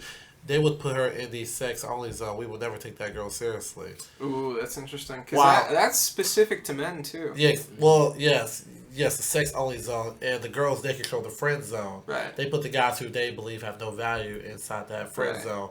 It's very similar, just vice versa. Exactly. It's very like similar. you're a good person. I just don't see you as exactly. a partner. Right. Exactly. Yeah. Exactly. Like, we'll still have sex with them, but we just won't take them seriously. It's like we're curving them slowly. While as women curve men right then and there. Yeah, right up front, Yeah. I know this because, hell, I've curved women slowly before. Yeah, I've been in the friend zone. Yeah, I've been in the friend zone multiple times. Yeah. Shit. Oh, man. Hell. Hurt, man. Until this party, until last year, I couldn't really make nothing work like that. I could barely even get a day if I really wanted to. Really? Yeah. What changed? What? Just out of curiosity. Yeah, I mean, because like you, I mean, like literally, your whole platform is about talking to people. So I find it hard to believe that you couldn't talk. What changed for me is I learned more about female nature. I got out there a little bit more, a bit more, and I just wanted to create something of value. Yeah, like this podcast. Ultimately, I just started learning more about women. Yeah, learning more about women. That's where, just like, why do they do what they do? Why are they attracted to a certain person? Why do they are not attracted to this person? Exactly. And another thing, I think that's why a father is very important in a little boy's life. I mean, I think, I believe a family unit is important. Exactly. I believe the two-parent household is the most important thing in a child's life. Even if it's not both parents in the same house, I think as long as both parents maintain... Co-parenting, yeah. Right, yeah. As long as, like, because and it seems like the majority of the time, it's the father that kind of lacks on responsibility. I mean, from what I've seen way more fathers that are not as present in their kids' life than I have mothers. And that is a huge problem. Yes, but also there's also another thing that no one talks about. No one talks about when the father is just shut out of the kid's life by the mom. And that does happen. Yeah, I would say it's more of a modern issue, though. It is a modern issue. Historical issue. Happens a whole lot more nowadays. I guess I'm only basing it off the type of people that I work around. And I work around some very good people, but I also work around a bunch of very shitty people. It happens a whole lot more nowadays. Like based on real world experience, I've always seen the father be in the wrong. Right. Yeah. Like, I've seen a lot of fathers be absent by choice. Whether it's like having multiple kids with multiple women. To me personally, I don't see that as a problem, but it starts to become a problem when you can't provide for these kids. Exactly. That's what I was going to say. I want to ask just about that real quick. Hey, real quick. I don't want to be rude. I'm going to step out for 2 seconds. I'll be right back. Yeah. You keep going, though, yeah. Unfortunately, Dalton has the bladder of an 8-year-old. Bro, man. It'd be like that, man. Yeah. So, podcast things. Literally. Yeah. Wait, I mean, and not that we're anywhere near the level of like, a Joe Rogan or something like that, but we want to hold ourselves to a professional standard, and anytime something like that happens, I always just go, look, if they're doing it on the biggest platform in the world, just go pee. Like, it doesn't fucking matter. Yeah. But, so what I wanted to press a little bit about is, like, is specifically something that I've noticed recently, is, like, fathers who do leave and choose that path for themselves. they almost never are responsible enough to stop that cycle. It seems like it's something that is continual throughout their entire lives. Yes. And I wonder, like, just because you guys said what you did about this particular subject, is there a certain amount of responsibility that falls just on fatherhood that maybe is a little different than what we perceive? Because, like, my father was incredibly present, had a ton of friends, didn't even know their father. And the lives that we had were drastically different. Yes. Now, doesn't mean that they didn't pay child support. Doesn't mean that they weren't financially responsible for those kids. Yeah. But emotionally and ethically, there was no relationship there. But that responsibility seems to fall majority on the father. And I feel like, especially nowadays, there is sort of this uprising of women who are saying, like, well, we didn't need them to begin with. How do you guys handle that debate? Okay, so... You want me to go or you want to go? Okay, well, I'm going to go first, because Yeah, I know, me personally, I know of a lot of single mothers. Mm-hmm. We grew up in a single mother household as well, so We're this friends, kind yeah. exactly, so this kind of hits home for us. For sure. We lived it.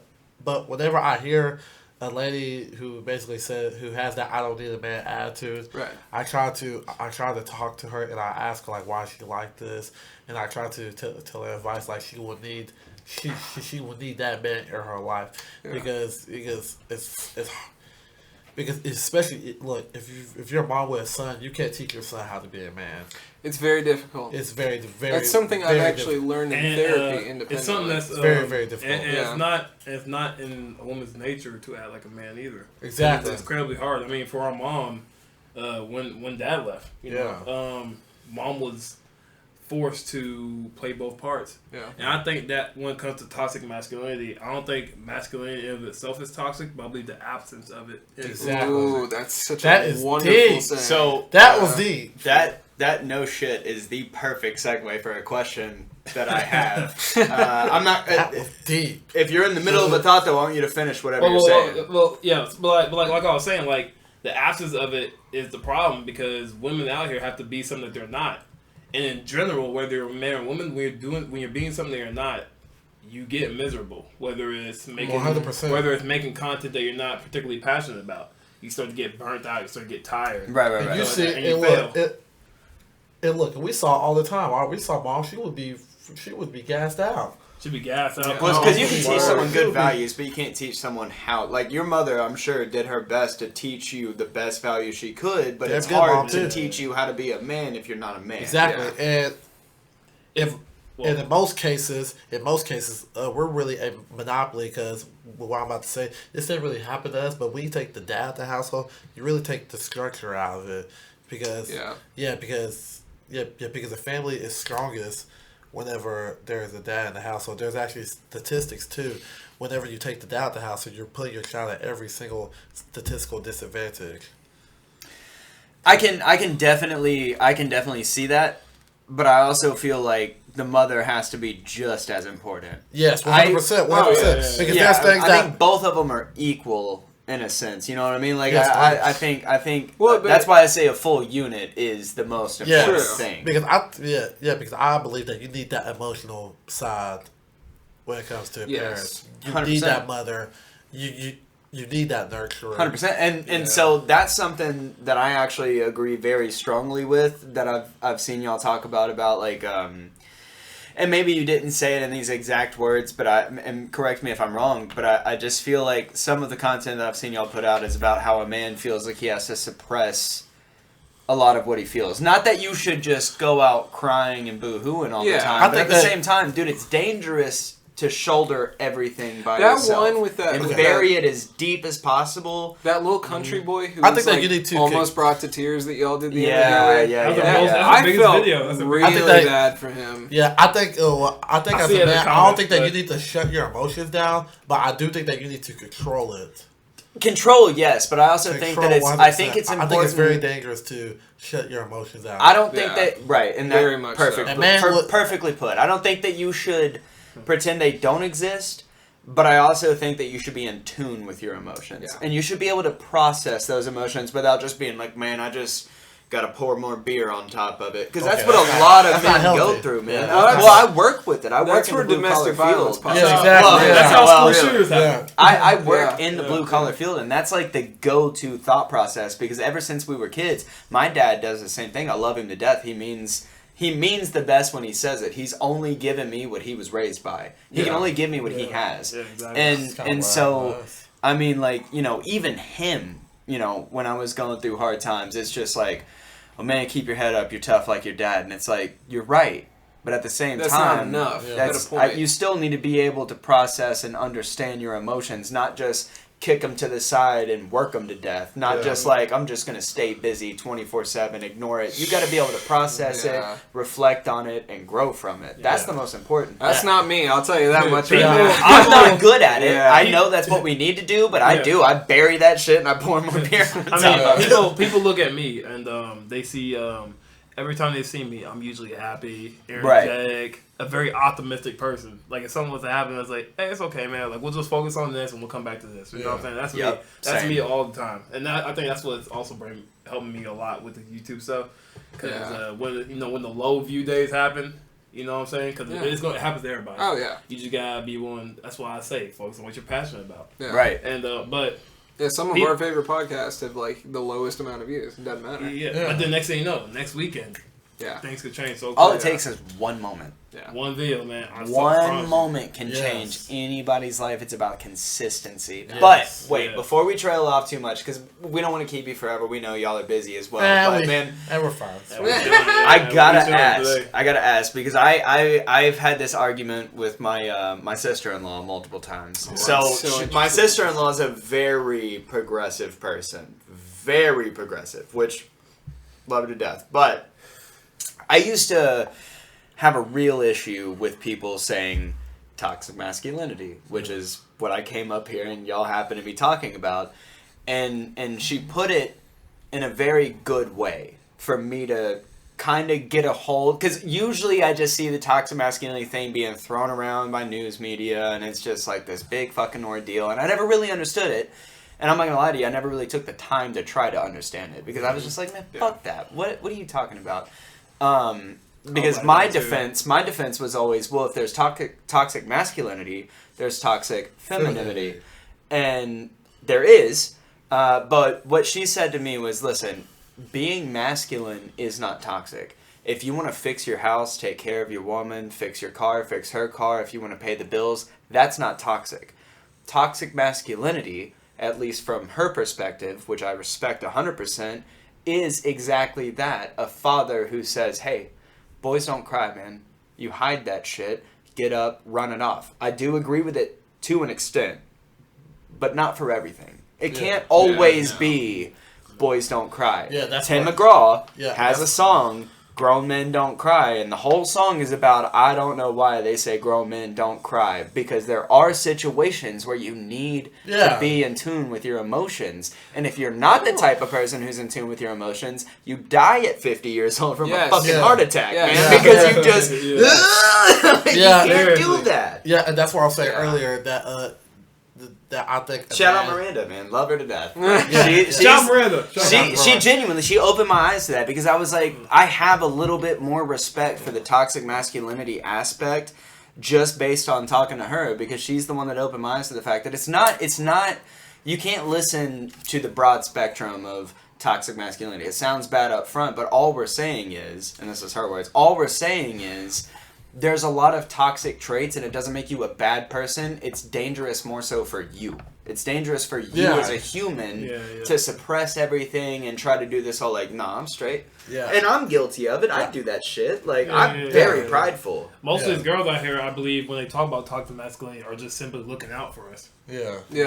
That's. I think them being the. I'm not saying there's bad apples out there, but I just believe that there are more good women out there than bad. And 100%. And another thing, back to what you were saying about suppressing your emotions. Yeah, I do best believe that that there's just some moments where a man has to be in touch with. Yeah, you said though. That's kind of inevitable in life. Not that it's a bad thing, but it made me think about it because you said in the video, I would rather cry to my homeboys than cry to my girl.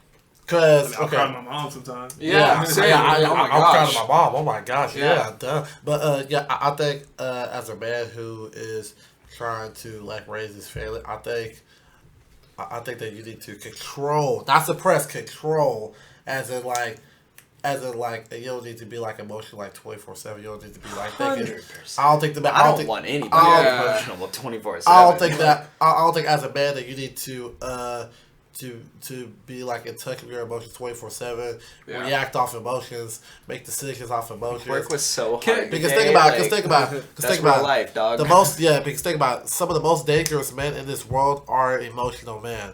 People like school shooters, rapists, criminals.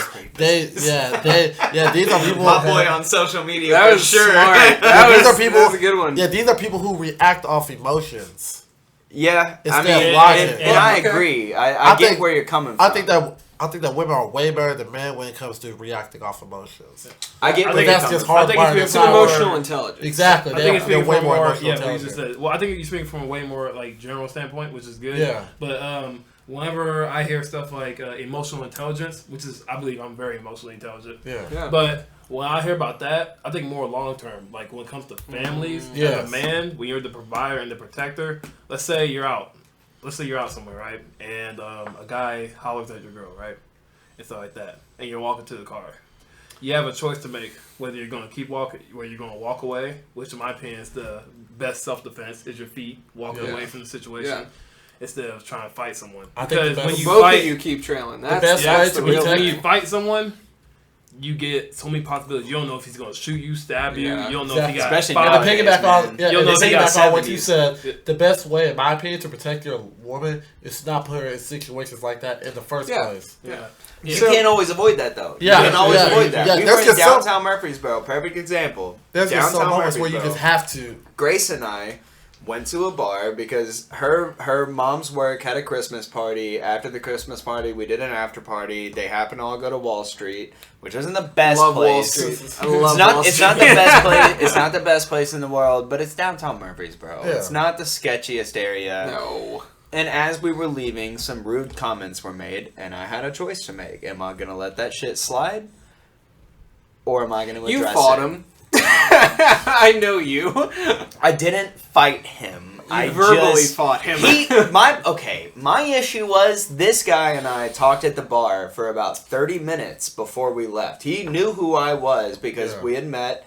He knew that was my girl, and I was with her, and we had a great conversation at the bar. He was a really solid dude, I thought. And as we were leaving, some shit, though. he made some shitty comments because he had drank a little too much.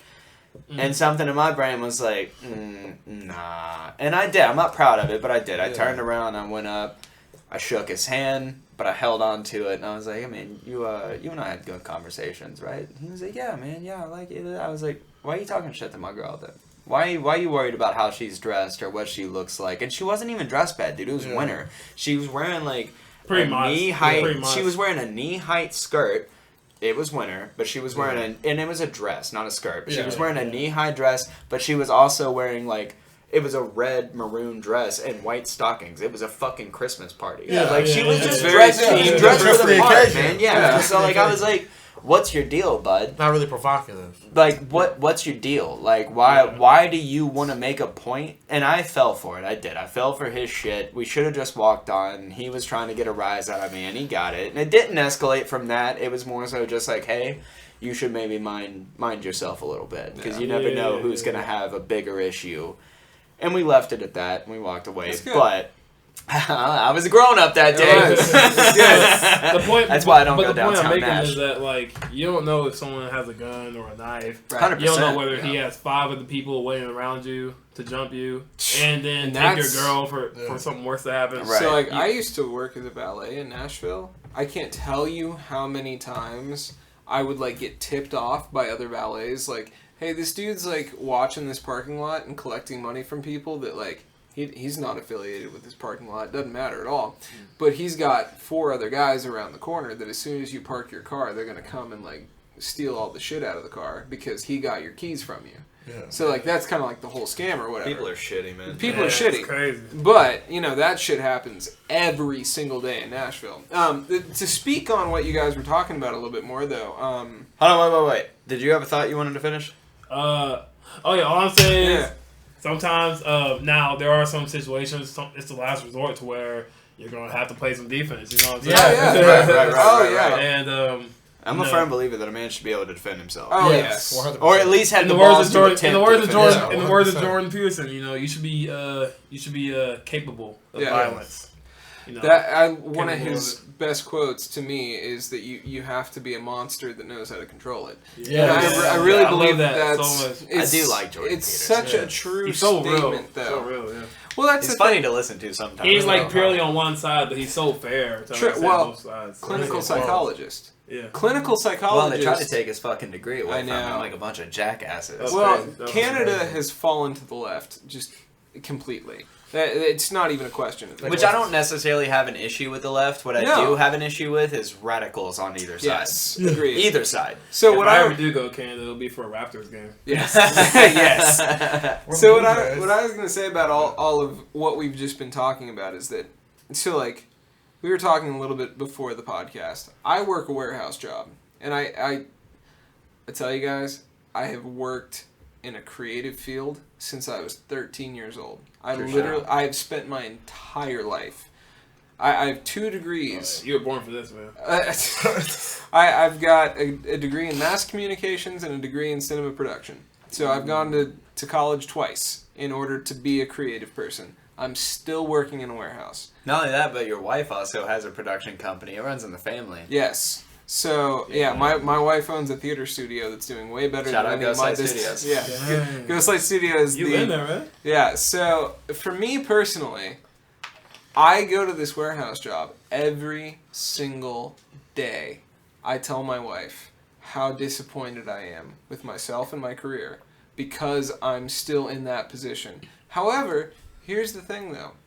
What I've learned as a man is that in order to have a successful relationship where my partner who depends on me for stability and emotional support, I can't dump all my baggage on her. Yeah, because exactly. she's not a mule. Exactly. She's not going to hold all the weight of what I have. Exactly. Justin says this all the time about how and that's women are necessarily equipped to handle a man's problems. Right. Yeah, they're not equipped to handle masculine problems, which is okay. Which is It's okay. It's okay. It's perfectly fine. In fact, Everybody's got a role to play. Yeah. It's sometimes you got to carry your own designed shit. to be. And I mean, Grace and I have had that conversation where I was like, do you have any idea how much stress I have? I mean, listen, when I was in by our therapy, choice. Yeah, most ladies don't. My therapist told me, he was like, look, do you tell your wife about all of the feelings that you have about your job? And I said, absolutely not. And he went, well, I'm glad that you have me to talk to. And I went,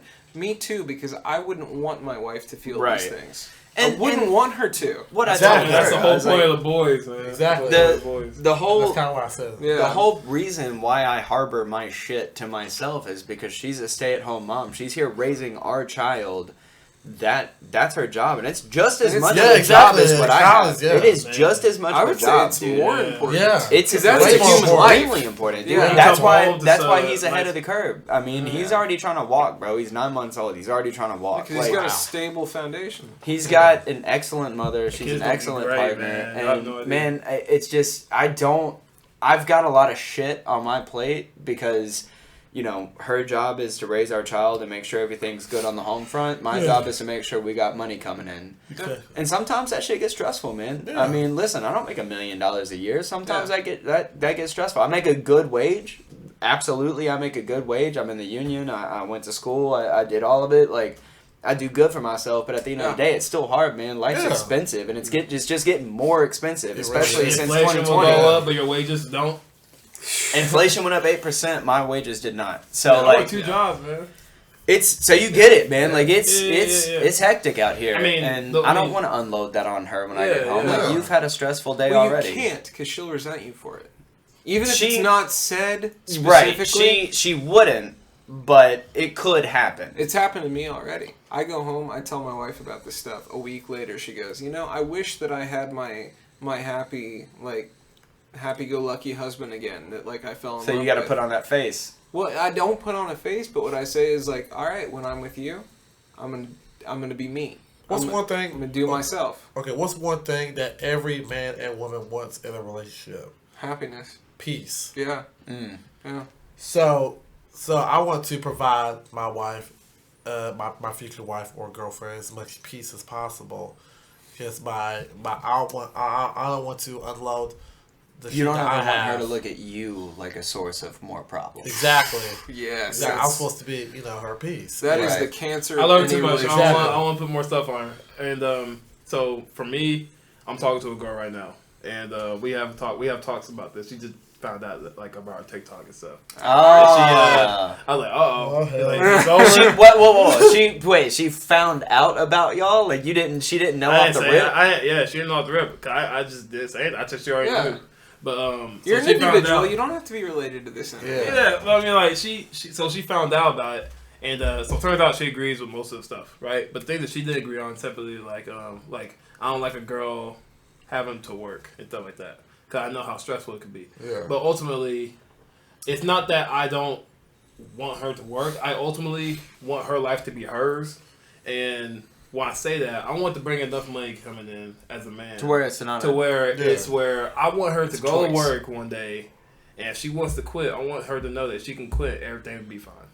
Yeah. In my opinion, Yeah. I want her to have work That's the because hope. I want her to work. have a choice. Yeah, I want her to have Yeah. the choice to work. I want her to work because she wants to, not because she don't think Because that, we value them. Yeah, That's exactly. it. Yeah. I just love her too much. I just want her life to be easy. Listen, I'm the same way, man. If Grace wanted to go to work tomorrow, I would support it. Do I want her to have to go to work? Absolutely not. I want to be able to pay for everything we need on my own, because based on my own values and based on how I was raised and based on my pride, which can be the death of you, I want to be able to be that support. I don't want her to have to do anything. Exactly. You know what I mean? That's why I'm and not even working for your this warehouse sake, job. but not even for her sake, but the kid as well. Yeah, absolutely. Well, that's why we're trying to grind and do what we do, is Right. because, man, I eventually listen. We've talked about it. We don't need the millions of dollars, No. but I would like to be able to support a lifestyle where Be nice.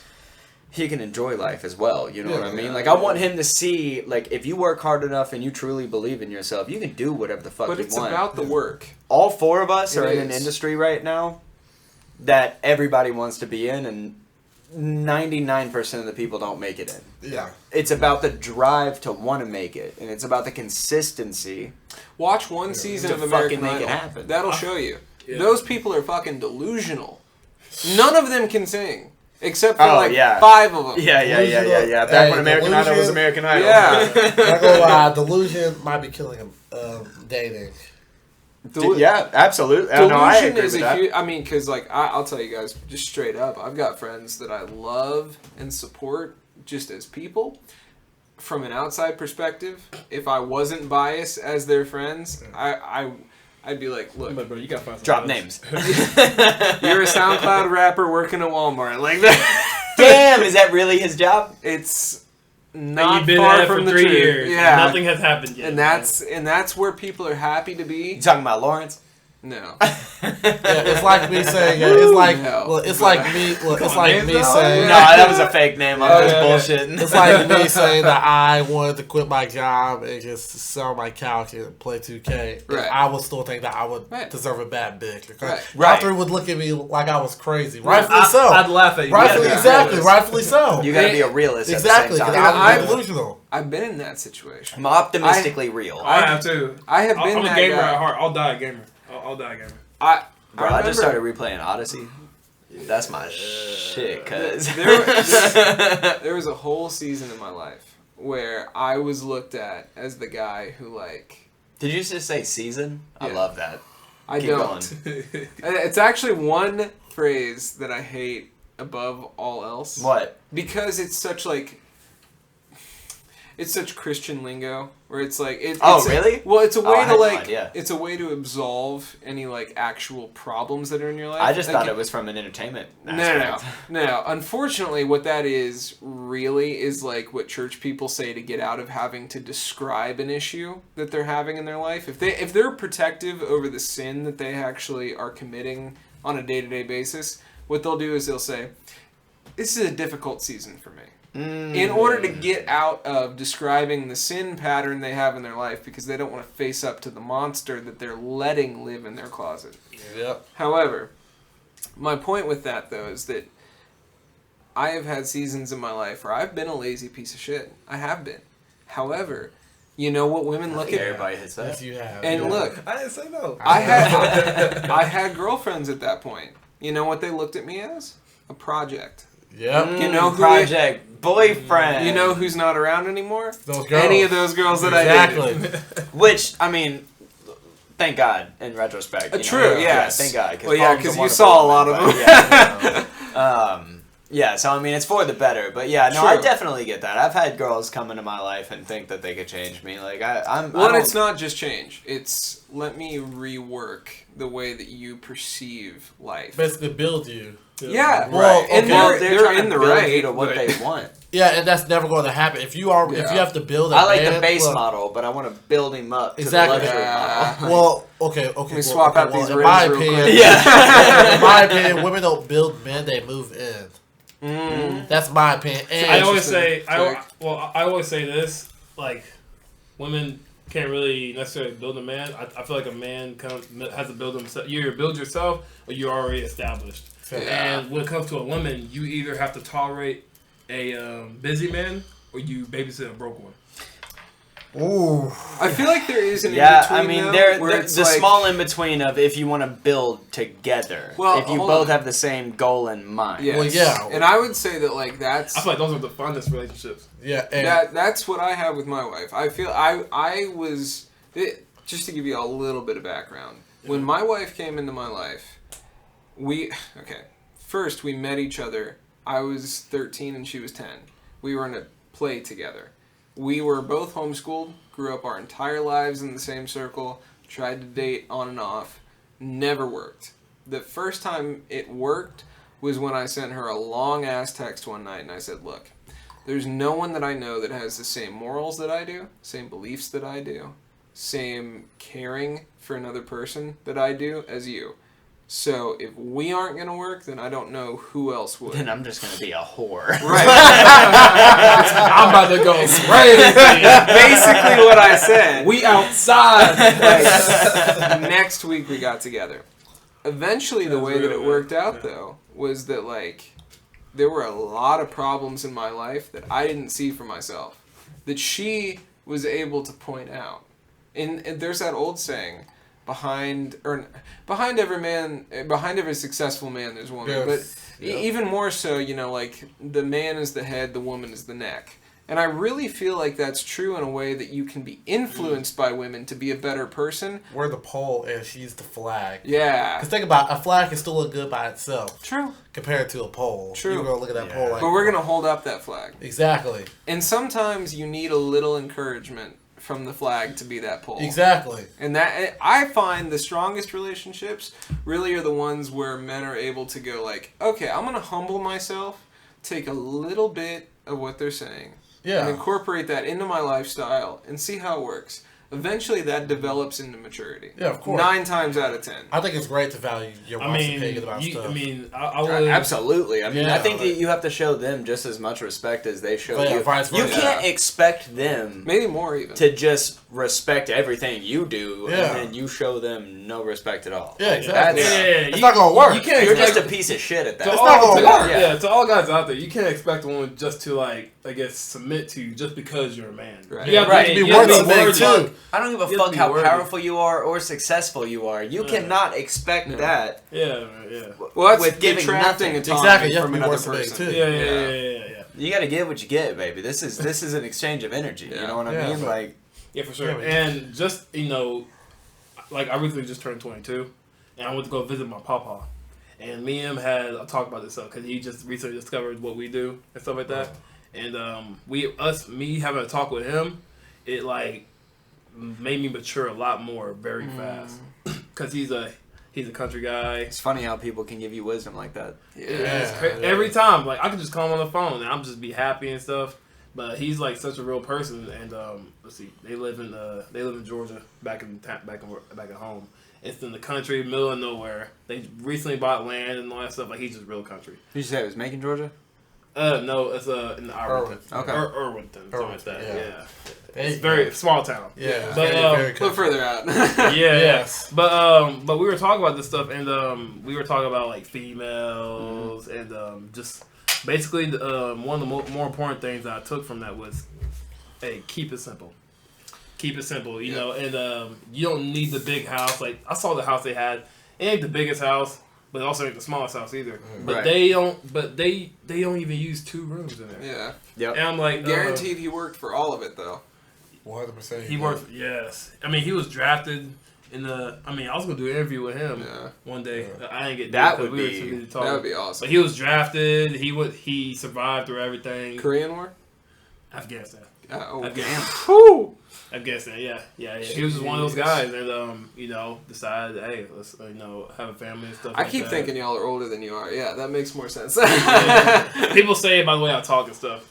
Yeah, but well, yeah. Plus, man, it's hard for me to like recognize people by age because like I'm 27, but like I still feel 16. You know what I'm saying? Damn! Don't hit me with dang. What the fuck was that, bro? I'm sorry, man. Damn. I mean, people young.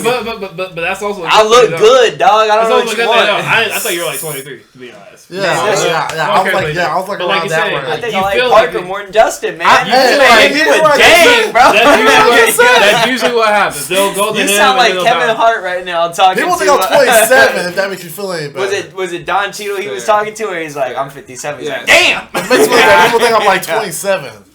What? Nah, Yeah, you don't look 27. Nah, people think I'm 27. Nah, you don't look no 27. Nah, people think I'm y'all 27. are mature. Y'all I almost ran with it. Let's be honest though, Don Cheadle had a little... You got that gray now. It's a gray coming in. He's got a couple Academy Awards. Dude's been in the game too long to be like 37. Yeah. He said, damn! Yeah. I'm sorry, man. Thank you so much, Justin. Great job, man. I get so thrown off, bro, when people tell me that. Hey. No, it's good, man. It's good. Especially with girls. I'll just go ahead and fucking retire. Like I thought you were. Yeah, I thought that you were. Man, you just get started. You just get started, to be honest. No, I'm just fucking with you, man. Go ahead and finish your thought, dude. You threw me off. I'm sorry. But basically, like, so I'll keep it short. So basically, we were talking about women, right? Yeah. And stuff like that. And at one point, I thought it was cool to go after so many women. Yeah. To date multiple women at once. To be polygamous. A player, To be a player and all that stuff. Sam? I thought that was cool. But I'm starting to mature more, and I realized, like, hey, what if I actually, you know, pull this off and get the car, get the house and stuff? Yeah. Who do I got to share it with?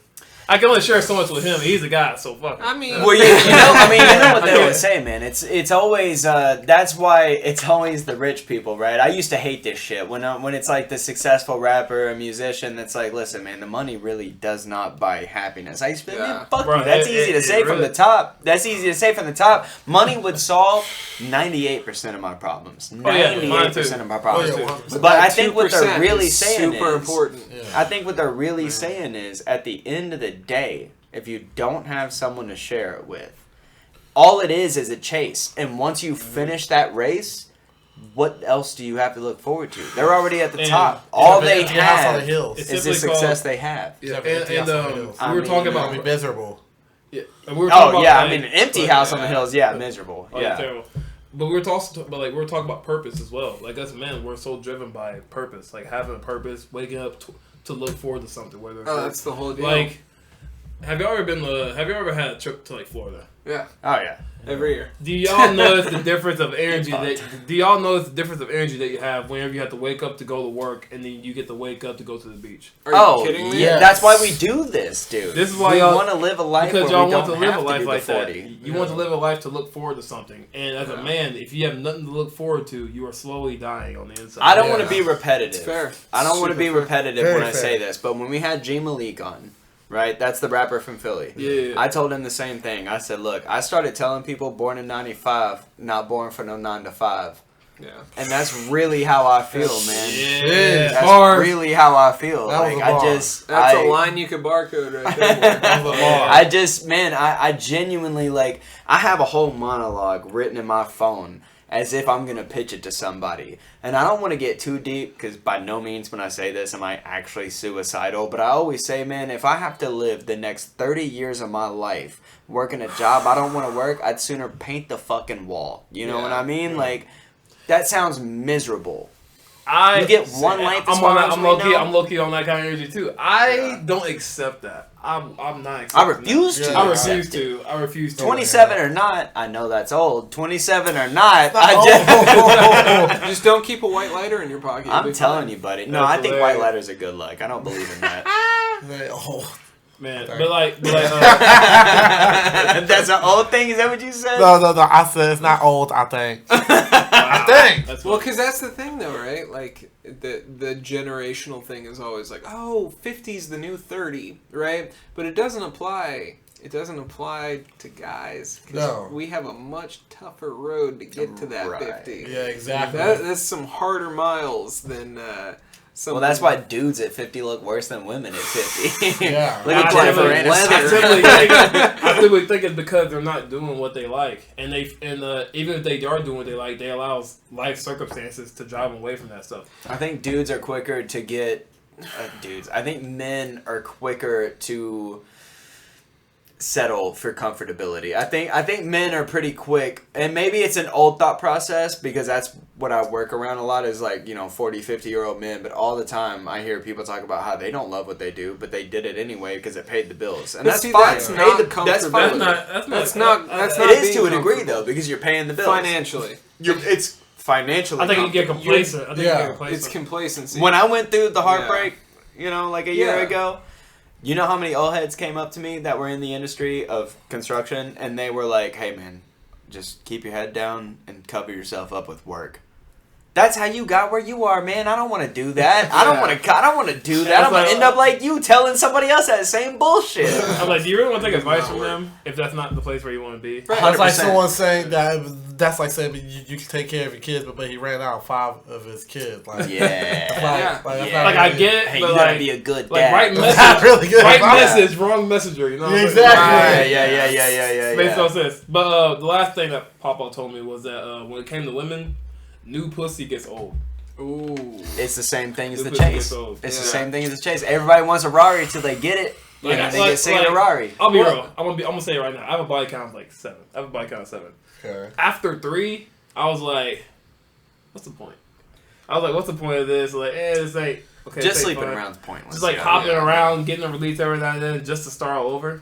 Like no building, no progress. It's like a PS2 with no memory card. Yeah, like, man. Just I hate that. All right, yeah. It's excruciating. Yeah. PSP. I had PSP with no memory card. That was some bullshit. Yeah, you're speaking language to them, man. That was some bullshit. We're sucks, gamers, man. yeah. We got the PlayStation 2 at home. The first thing we did was buy a memory card. Yeah. Oh, shit. Okay, Got solid to. question that has nothing to do with this. What is your favorite all-time video game? Favorite across all consoles. What is your favorite all-time video game? I'm gonna let you talk to them about this because now you have to go. I made fun of your tiny old man bladder. Favorite all-time but game. I have one I got as well. Don't do an old man callback. Get fucked. I gotta hear yours first. So, let's see. Of course, I like Call of Duty and all that stuff, but I think that's just basic. My favorite is... Nothing's basic, bro. Ain't nothing basic is a man-made construct, okay? You're right. Enjoy man. what you enjoy. You know what? Thank you, man. Appreciate it. Taste the homies, But I say my favorite is a game called Mass Effect. Okay. Mass Effect. I know Mass Effect. I'm a huge fan of sci-fi. I love cyberpunk, all that stuff. Yeah, 100%. Did you play Cyberpunk? Yes. One of the greatest 10 hours of my life. Is that all it lasted? I mean, I'm pretty. You just drilled it? Yeah, I watched the cutscenes and all that stuff. Did you ever play Detroit Become Human? Either one of y'all? That's one of my favorite. You played Detroit Become Human? You actually played it? Yeah. You're the first person I've ever asked that to that's actually played it. Did you make it through with all the characters? Of course not. Which one did you lose? I lost, let's see, I kept Marcus. I lost, what's that guy's name? The detective? The detective. I lost the detective. I made it through with all of them. All of them. I didn't even know you could lose anybody. First try. You crazy. I didn't even know that you could lose any of them until the very last mission when you're going across the river. Mm-hmm. And then it's the woman android and the kid android. Yeah. With the big black guy. I didn't have the big black guy. You did? Oh, he probably died. Or no? I didn't have him. No, you probably took. I had Marcus and everything. Like I had everybody. but it was the woman and it was the kid, and we were going across the river and we got spotted, and it was two options. It was either duck and try to hide or gun it and run for it, and I clicked gun and run for it, and I got the little robot shot. The 13-year-old, I got her shot. Bro, I'm not even lying to you right now when I say this. I was drunk at 2 o'clock in the morning playing this game, and when I got her shot, the cutscene at the end of it, like when we get to the beach, you have two options, because then the girl android's sitting there with her in her arms, and she's like crying, and she's like, I'm so sorry, I don't know why I did this to you, and like, dog, I teared up a little bit, man. I was like, I got this bitch killed, man. It's like, a good game. You actually you're like so involved. Yeah, it's like, you're bro, so I just got somebody killed, man. It fucked me up, dude. Like the Walking Dead type, like the Walking Dead type shit. You guys, Grace on the way out, man. I went to bed that night at like 2 o'clock in the morning. I come in there. This is before we had a kid. 2 o'clock in the morning, man. I come into the room and she was like, "Oh, you're just now coming to bed." Like, bro, I just killed somebody. Yeah, man. Like, what are you talking about? I got this little girl killed, man. Did it fuck me up a little bit, man? She don't even know it's a video game. She's like, wait, for real? Like, nah, real she life? knew. No, she watched a lot of it with me. She watched me play that game for fucking hours, dude. I'm telling you, it I don't know. Dang. That's actually a good. I don't know if it's Detroit. Nah, I think it's Mass Effect. I like to shoot and kill people. Shepard is pretty good. I have like a two-way tie for my favorite. Is Zelda one of them? Nah. One of them You're more a sport guy, right? Yeah. One of them is sport. One of them is sport. Okay, the other one's not. Okay, so the first one, my plain obvious one, NBA 2K11. Yeah, I mean 2K is a great game, dude. That was like the first 2K that I actually knew how to play. For like, yeah. I actually learned. I actually spent a lot of time on. I spent so much time on that game. He even played with me too. You remember that one time where Mom got us a PS4 for the first time? Wait, hold on. You can explain that next. What's your other favorite game? Saints Row the Third. Oh, okay. I spent my whole time in that game beating people up with a dildo. The big purple one. What was it called? I don't think it was called a dildo. I think it was called the Penetrator or something like that. That was it. Oh, man. It was called Penetrator. Just waving it around. Man, you came up with that way too quick, dog. Yeah, you came up way too quick. You knew. Way too quick. Hey, it's not a dildo. It's the penetrator. You came with that way too quick. My fault, guys. I watch a lot of... my bad. I mean, let me finish that sentence, because me cutting off like that sounds weird. I watch a lot of... That's the clip, though. Yeah, it's a clip. I watch a lot of... That's it. Like, dang, they got me. They got me. With you, man. They say no all over the internet. Parker Burch. It's not a dildo, it's the penetrator. You know what? Y'all have my permission. Go for it. Hey, we played a lot of that game too. So. Yeah, man, that's a great game, dude. He's the one who really put me on that game. I was over here talking shit about that game wherever he first got. I'm like, man, what are you playing with her? I mean, it's wild. And some Wish GTA. It's fucking wild. Yeah, it's wild. And then I started to play. I said, ooh, wait a minute. Like, I can put clothes on this guy? Yeah. I can create a character? I was like, what? How about you can run naked, dances? bro. Like, man, I think real shit though. Skyrim is probably my all-time favorite game. Either Skyrim or Fallout 3. Fallout 3 or Skyrim. Both of those are great fucking games. So I'm like a hardcore RPG person. I loved like Final Fantasy, every single one. Dragon Quest. Yeah. I played that. I will have to say though, my favorite game of all time, just because of the amount of time I spent with my friends on it. Oh Lord. NBA Jam. Okay. Yes. Oh my god. Okay. Yeah. I thought you was about to be like Mario Party. It's been a game called Problems in this household, man. Let me tell you something. Man, I remember there was like these levels, man, where the other team be a hard, difficult team, and I'd be trying to figure out how the heck am I supposed to score. Right, yeah. I'm over here trying to dunk, they block everything. I try to shoot threes, they block. I try to shoot threes, they block everything. I'm like, what was the exhibit NFL game? Was it NFL Street? I had that. Street was my shit. It was the second one. You wall jumping off people and shit. I fucked with that. Fun fact, we actually have that game. We got that game. At our house. Unless you were in an arcade. Maybe that should be a podcast. We'll come over to y'all's crib. Yeah, we'll play the street. I ain't it gonna lie. pisses me off though. I make him so bad. He pisses me off because he always picks like these players like Cunningham. No. I pick one specific player every time. I make sure he never gets him. Eric Dickerson. Because he was the best. Because he's literally the best player in the game. I was like, Justin! I looked it up. I can't get him.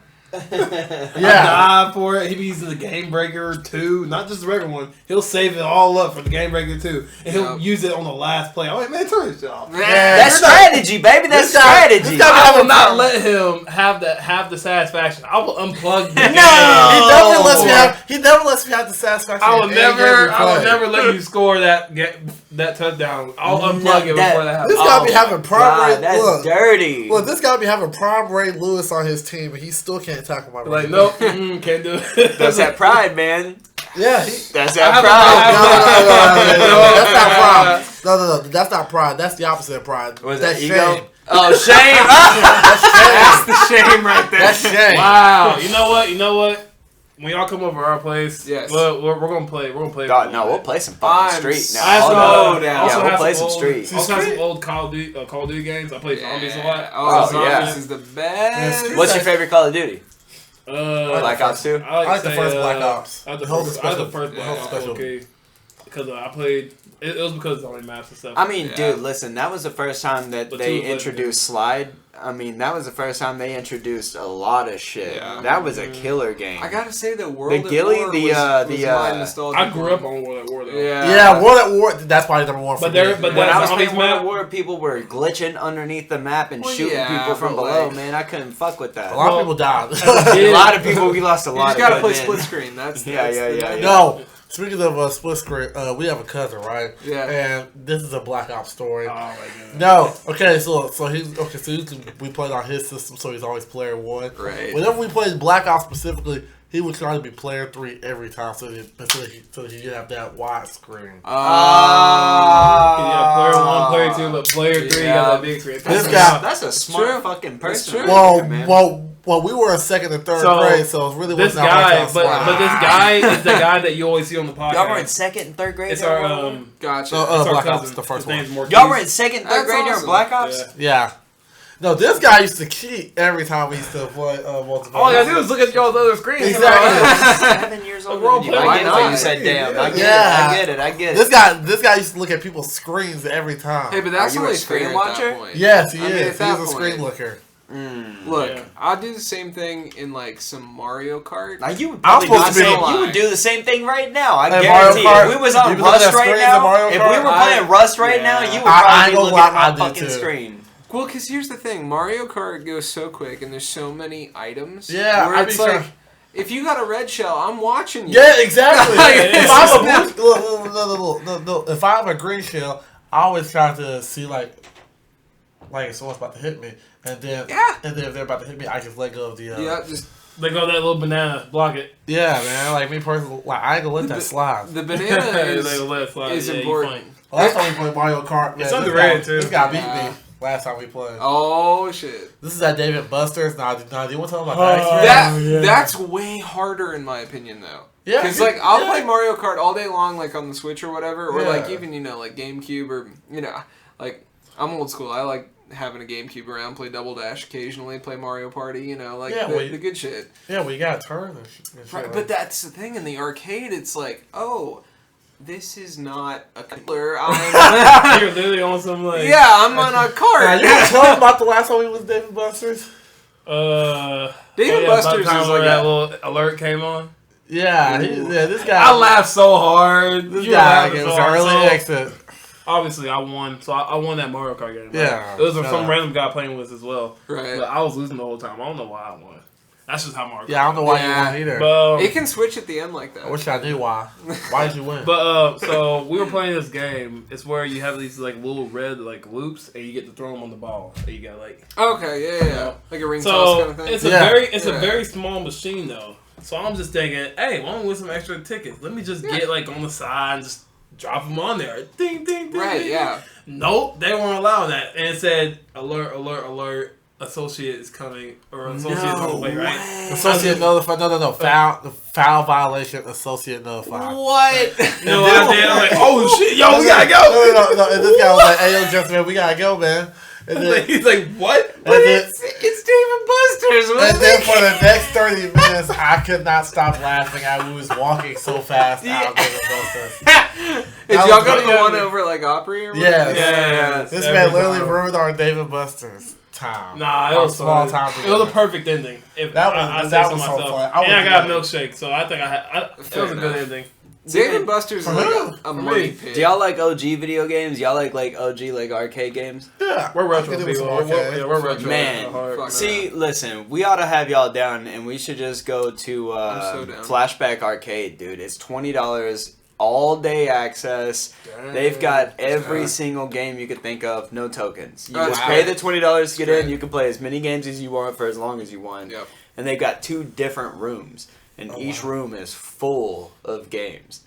It's sick. Oh, it's great. It's sick, man. Yeah. This ain't the last time that we. I mean, that's that. Yeah. I believe in collaboration, not competition. Yes. Right. 100%. Yeah, 100%. People out here think it's always trying to fight against each other. Bro, you're losing, man. Like, yeah. Don't do that. You gotta build together. Exactly. Especially, man. I'm like a community. That's the whole point of this. Like I said earlier, like I'm a community person. You know what I mean? Like much as we can. Why would you want to go against anybody? Right. Why can't everybody just vibe together? Yeah, man? that's what I'm saying. And even if I do start a little controversy, just know that we planned it. Collaboration. Well, and so like our big thing is. Sorry, I don't want to cut you off, man. What do you got? No, you can. I mean, you can cut me off all day long. You want me to go first? You want to go first? I have a more detailed thing. I was just gonna say. Yeah. Like we touched on earlier, and I think we talked about this before the camera was rolling. Dude, man, it's all about, even if you have differing opinions, it's all about respect. Yeah. That's it, dude. 100%. That's it. It's respect. We haven't agreed on everything we've talked about, but it's been great conversation the whole time. The whole time. That's what's important. Yeah. And ultimately, when you have respect for one another and you have differences, you'll find out that you have more similarities. True. Exactly, man. Exactly. That's the other beautiful thing about having guests on your show is like, and y'all are like about to start doing that too. Is like having your guests on your show. Maybe you grow from each other. You understand each other's perspectives, and like sometimes. Never is it the goal to just change somebody 100%, but sometimes you can just say something or show them who you are, and they're like, well, damn, maybe this guy's alright. And like maybe I like had the wrong idea because I wasn't presented the right argument or the right, the right perspective. You know what I mean? Like it doesn't always have to be like, I'm right, you're fucking wrong. Like that's not. It's not even just that. It's I mean.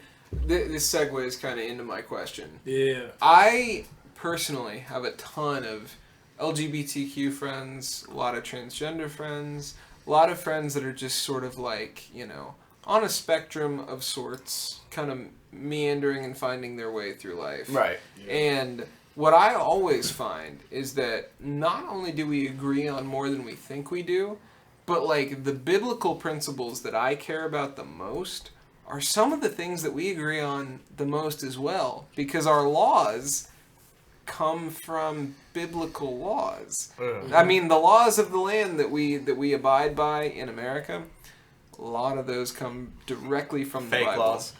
Well, and they might be, but not biblically. I'm just saying laws of America, fake laws. Well, but that's what I'm saying though, is that like I heard it put really eloquently the other day, which is just like, if you're going to decide that there is a truth, that means that there is someone who prescribes what truth is.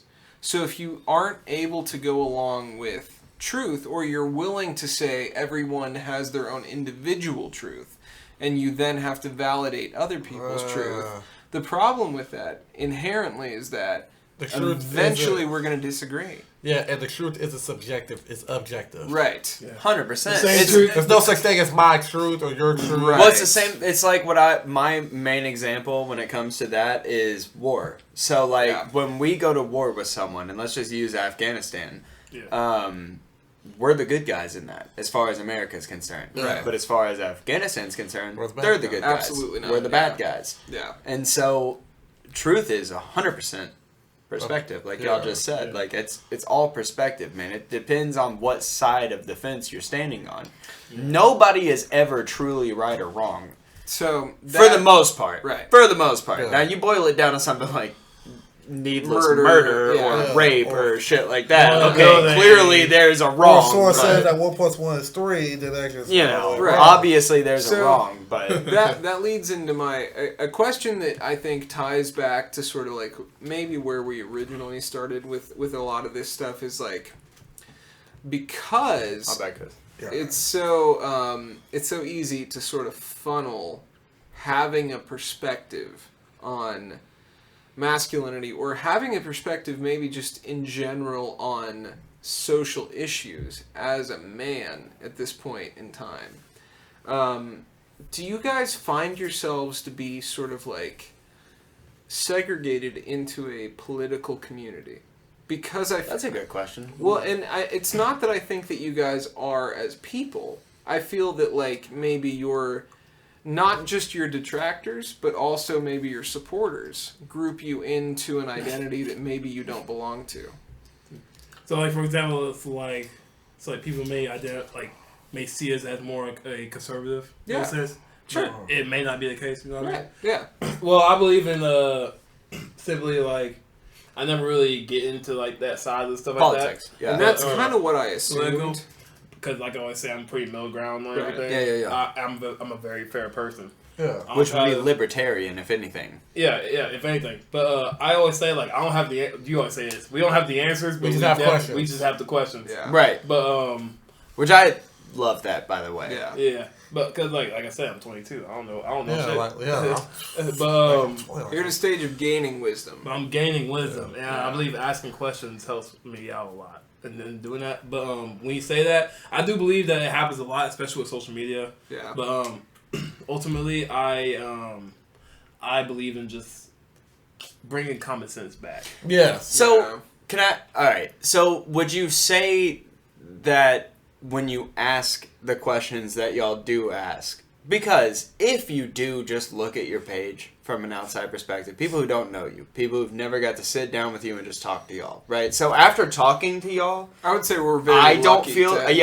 able don't to. feel this way towards y'all, but like, upon discovering your page, it's pretty easy it looks a certain way. It's pretty easy for people to go, okay, well, these guys are alt-right Republican, that. Would you say you're more so just asking devil's advocate questions, more so just hard-hitting questions that are just like, we don't, even if we're asking it, it doesn't mean we necessarily 100% agree, we just know this is a question people have. Or maybe even just important questions. Yeah. Because, I mean, like I said, you know, I'm a very analytical person. Sometimes I like to do videos just because, like, I like to have fun with them. Sometimes it's blind dates of videos. Sometimes the whole political discussion.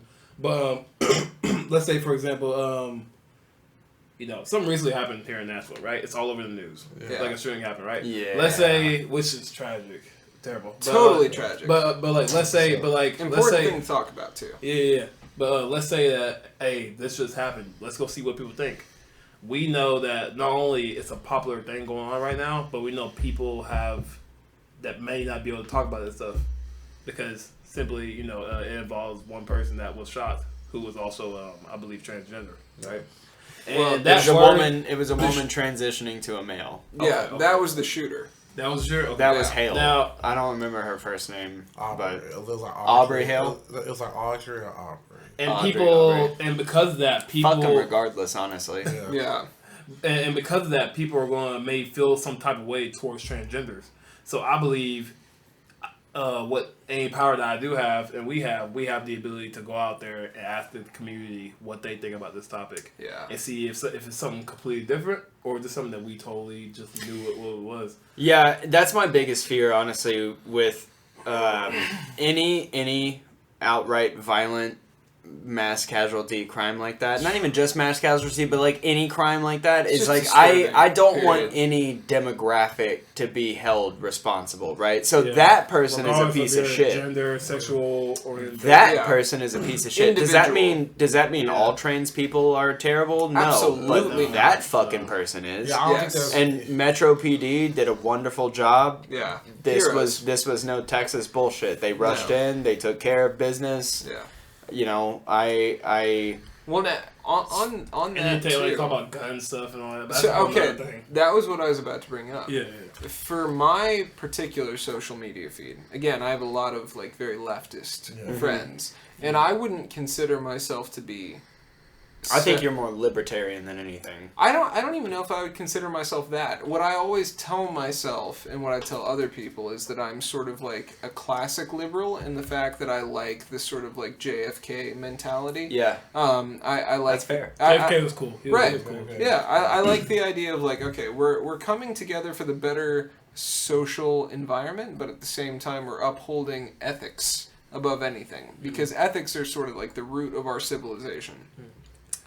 What I have a question about, though, because this is something I'm confronted with on almost a daily basis at this point, is a really great quote, which is that gun control is not controlling guns, it's controlling people. It's controlling the people who can acquire guns legally. So, my point is, if we're going to blame this entirely on gun control, where is the ethical and social equation that comes into play? Because there obviously is one. This person who shot up this Christian school and targeted Christians. School, yeah. Yeah, targeted Christians as a unit. But she went to middle school there. Right. So, obviously, track record of that. Which is even crazier. Had a manifesto describing specifically that Christians were the target. And being sort of like a liberal transgender person I know on that top this of isn't that. the point, but just I feel like it's boiling out of me. Like I can't fucking stand anybody who would ever target a child. Exactly. Like that's like there's like no excuse. Yeah. I was getting updates the second it happened. Same. Yeah. And it just targeting a child, man. Maybe it's like I would have always had a problem with it. But now that I have a child, it just like it hits you a little bit. This shit hits hard, man. It hits hard because you're raising something. You're developing life. You want to think that sending your kid to school is safe. Not only that, but you want to think that sending your kid to private school is even safer. Public school. This is a Christian private school. Private school. That happened not too far away from here. No. Scary enough, and I work at a Christian private school currently. Yeah. I work at a warehouse, and I also work at a Christian private school. That's my other job. And you know there are kind of people out here that are doing stuff like that. It's crazy. And who knows who else is out there that is not too far away. Any mass shooter is a fucking pussy. First off, second off, you shot 3 9-year-olds. How do you put a 9-year-old in your sight and feel good pulling the trigger? They won't pull the trigger. It's disgusting. Yeah, and I also think that it definitely hit us a little hard, but I think it hit us a little bit more harder whenever we realized that it was basically in our backyard. Right. Yeah. And not too far away. Yeah, we know. Not like somewhere like California or something. Not like it's not important, but it's just like it's right. Yeah, it's literally like right here. It's like it was when the ISIS attack happened in Chattanooga in 2018. Or even the bus exploding on Christmas. Yeah. That's the RV, like, yeah, the RV, yeah. I mean, these domestic terrorists. Well, I mean... That's what the fuck it is. I mean, that's what it is. This is the interesting part, though. The FBI, which we have a local office in Tennessee... TBI. They are not considering this a domestic terrorism threat. Well, then they're fucking idiots. Because it's a transgender person. Well, that's bullshit crazy. Then. And that's the problem that I have. That's one of my biggest problems. Because of a certain word, because you say a certain word and stuff like that. Like they're scared to get in trouble. You're scared to get in trouble. Like, bro, you're the TBI. What are you talking about? Bro, you're the government. Yeah, that's like, what you're the government. The government. On a federal level, this is y'all been fucked up. Yeah. Y'all been fucked up for a long time. So, and because of this word transgender, and like if you say like, I'm just gonna say it, fuck it, but like. Careful, bro. We're not gonna get demonetized because we don't make any money off of this shit. We ain't making no money yet. All right, let's go. So, because people say words like, people go after people like transgender, Jews, because because Jews technically control most of the things. Yeah. Control most of the stuff. Yeah, but still, what is Jews the word you were scared to say? Well, I mean, y'all know Kyrie Irving. It got anybody. Yeah. So he talked crap about Jews. No, I know. You know the whole situation. No. He liked the book on Amazon, which was about, I guess, Jews dying. Like Zionism or something like that. Yeah. Well, I mean, okay. And then but Kanye West saying who has been the most oppressed people since the 1920s? Jewish people. They were literally slaughtered in the Holocaust. masses. I mean, but we Which don't. is wrong. Which is wrong. Yeah, but we don't want to discuss that because they're technically, a part of like white society. It's very interesting. Who doesn't want to discuss it? I think everybody's pretty well aware of the Holocaust. You say that. Oh yeah. But if you look on social media, leftists shy away from Holocaust discussions because it would be giving the oppression mentality to a group that they consider to be white, which is really interesting, I think. Damn! Wow. Okay. Shit! What the fuck? I ain't never thought of it like that. No, you're kind of right in a degree. Right there. Wow. I mean, yeah. But what's sad about that is they suffer just as much as any other human being. Yeah, we don't ever talk about the Native Americans. Right. Yeah. The Native Americans. I'm 30% Cherokee. What the fuck, bro? That's the thing. Didn't y'all used to own this country? Yeah, we did. We did, and then we thought that selling land to the white man was a joke. It was like a joke, yeah. Well, we thought it was a joke, yeah. I say we, I'm joking, but like no, for real. Like my grandmother was full-blooded Cherokee, real shit, on both sides, damn near. So like, I have a friend that's Cherokee. Yeah, I mean, like it was like a joke to the Native Americans. Like, you want to buy a piece of the earth for money? Sure, we'll sell it to you. Yeah. They thought it was a joke. They didn't realize the Europeans were going to come over and fucking rape and murder them and then march them. We live right next to the fucking Trail of Tears. Let's be honest. The British are the people that we should be the most mad at because they're the ones that came over and did all this shit. They're the ones I'm mad at the Brits. They brought the slave trade over here. I hate British people. They brought except for Harry Potter. They brought realty as far as like real estate goes. Literally all of the American like travesties and really even all the genocides that happened in America really stem from British people. Well, I guess you could say most of it does if it has to do with American heritage because they're the ones that came over here and tried to colonize everything. Exactly. 13 colonies. And you know what? We would have all just been... I mean, I'm 75% Greek. I would have been fine staying in the Greek Isles, just like chilling, That's a super poor nation. But you would have a great quality of life. I would, because I'd be working the fields, you'd be earning eating my olives wage. And lettuce and I'd be healthy. Goats. I'd probably have a six-pack if I was a poor Greek man. Hey man, and I would don't blame you having first world problems on you not having a six-pack. I'm just saying. How about you go to the fucking gym with Parker? I do. I tend to preach that on my podcast a lot. Going to the gym. You do what? I preach a lot. I mean, about going to the gym. You're pre-cut. So listen, I need to go back to the gym. I hit the low carb diet, right? I be thinking that someone just broke up with me, man, because I'll be like I can't sleep, and then I realize, man, I'm about to get into some fantastic shit. Yeah. Hell, I woke up at 5 a.m. just to do ab workouts and push-ups in my room. Same. Yes, sir. I woke up at 4 a.m. because I had to go to work like a peasant. It's like a broke. I got off at 2 o'clock in the morning. Man, my arms and abs were so damn tired. Yeah. I'm just glad I didn't wake y'all up when I text you at 6 o'clock in the morning. Like, I was busy. Yeah. Do y'all know Baki the Grappler?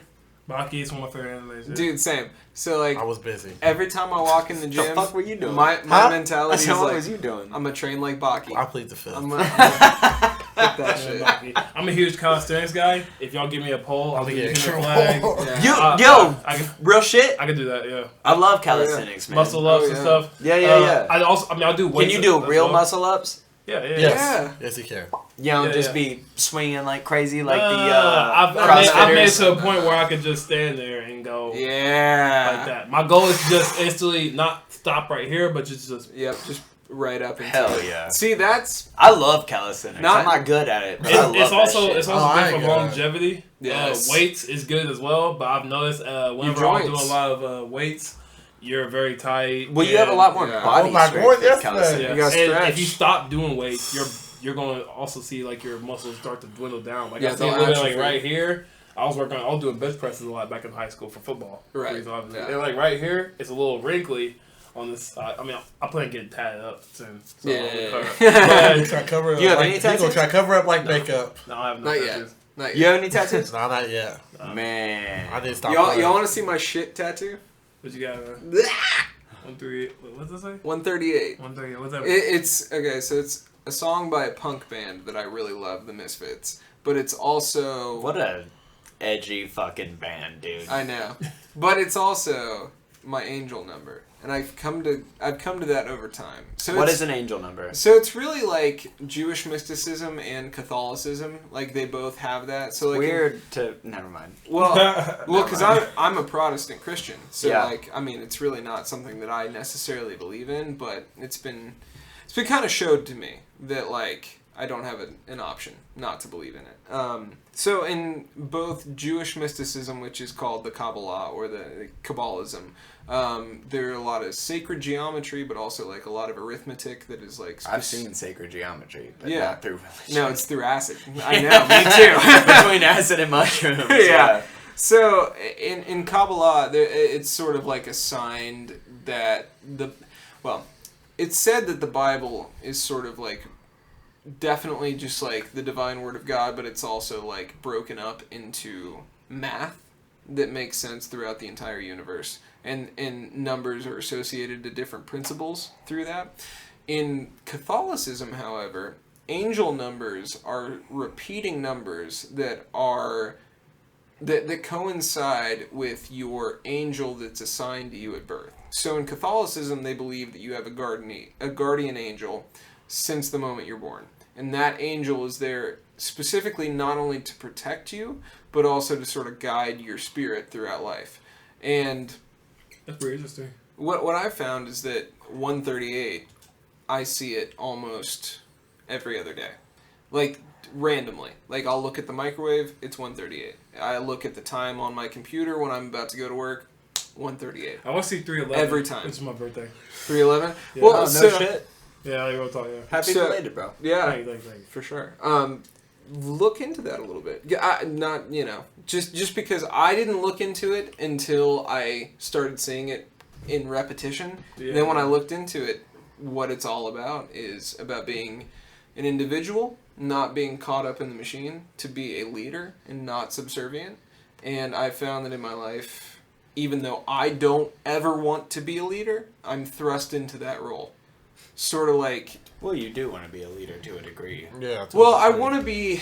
I feel like you want to be influential. I feel like you want to be more just free.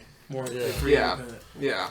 I want to be a moralist, first off. I want to be someone who's not contemptible to my peers. I want to be someone who's admired. And I think that some of that goes along with leadership. Yes. In a way. So... Yeah, I don't know. It's weird because I was drunk and I was 17 years old and I decided to go to Walmart and spend $9 to make a stick and poke on myself instead of paying a professional tattoo artist. And it was totally something that I deemed as a mistake at that point in time. And later in my life, it reveals itself to be something that's like beyond me. I deem it a mistake. Yeah. It's still a shit tattoo. I'm just fucking dude, listen, my least favorite tattoo I got at 16 years old. I know which one. But it was dope as hell when I was in high school, you know what I'm saying? Everybody was coming up, they were like, yo, dog, that's the coolest shit, man. Yeah, it's on my leg. It's not on my arms or anything. Yeah, it's on my leg. But got it at 16, man. Got it from like a scratcher. And that was it. A lot of trailer park tattoos happening around Tennessee. Yeah, I went to some dude's house and tattooed me right there on like a massage bench he had. It was a very weird experience. It's an odd day. Anyway, man. Trailer park tattoo. What just out of curiosity, before we close everything out, what is y'all's, like, I guess, like, what do you want to grow your channel to? Is it because you started the podcast, you have the street interviews, is there anything else y'all are interested in diving in? I know you like to act, you like to talk, you're the same as me, bro, just, you know what I'm saying? So, like... You want me to go first, or you want to go? You can go first, yeah. Alright, so, as a duo, I want us to be, more so known as a symbol of masculine excellence. Okay. Whether not to be like not coming from like more of like a red pill standpoint, but I want people to understand that hey, sometimes as a man, you're not gonna want to do things, but you have to do them anyway. And that's inspirational to it. It's doing the right thing regardless of what other people think. Yeah. And just staying true to yourself. Because I feel like in those days where you're back against the wall, people are telling you to go one way. Or just to give up. Or just to even give up. Because it's happened to me with the social media stuff. Yep. Yeah. And for some weird reason, I still kept going. Yeah. And now... I think it's starting to pay off. Yeah, I think it's starting to pay off. Yeah, I think it's starting to pay off too. Y'all are doing pretty good. Yeah, man. This is our first appearance on the podcast too, so this is like history really for us. Yeah. Well, we're so honored. Yeah. To offer y'all that. That's awesome. We really appreciate y'all too. Really and ultimately, the main message that I want people to understand is that you could be totally happy living a regular life as well, and sometimes living that regular life will give you so much satisfaction than to. Crying a Lamborghini or something like that. Yeah. Even though the Lamborghini is nice and all, but those things get old. As I've done. Yeah, right. The materials get old. But for us, I want us to be like a symbol of telling people that they can have a voice. Yeah. And they don't have to be as silent. We want people to feel like they can have an opinion and not be ridiculed for it. Or scrutinized, and we want people to know hey man, you can be an individual, man. It's okay to be an individual. You don't have to be like anyone else. It's okay to go down your own path. Yeah.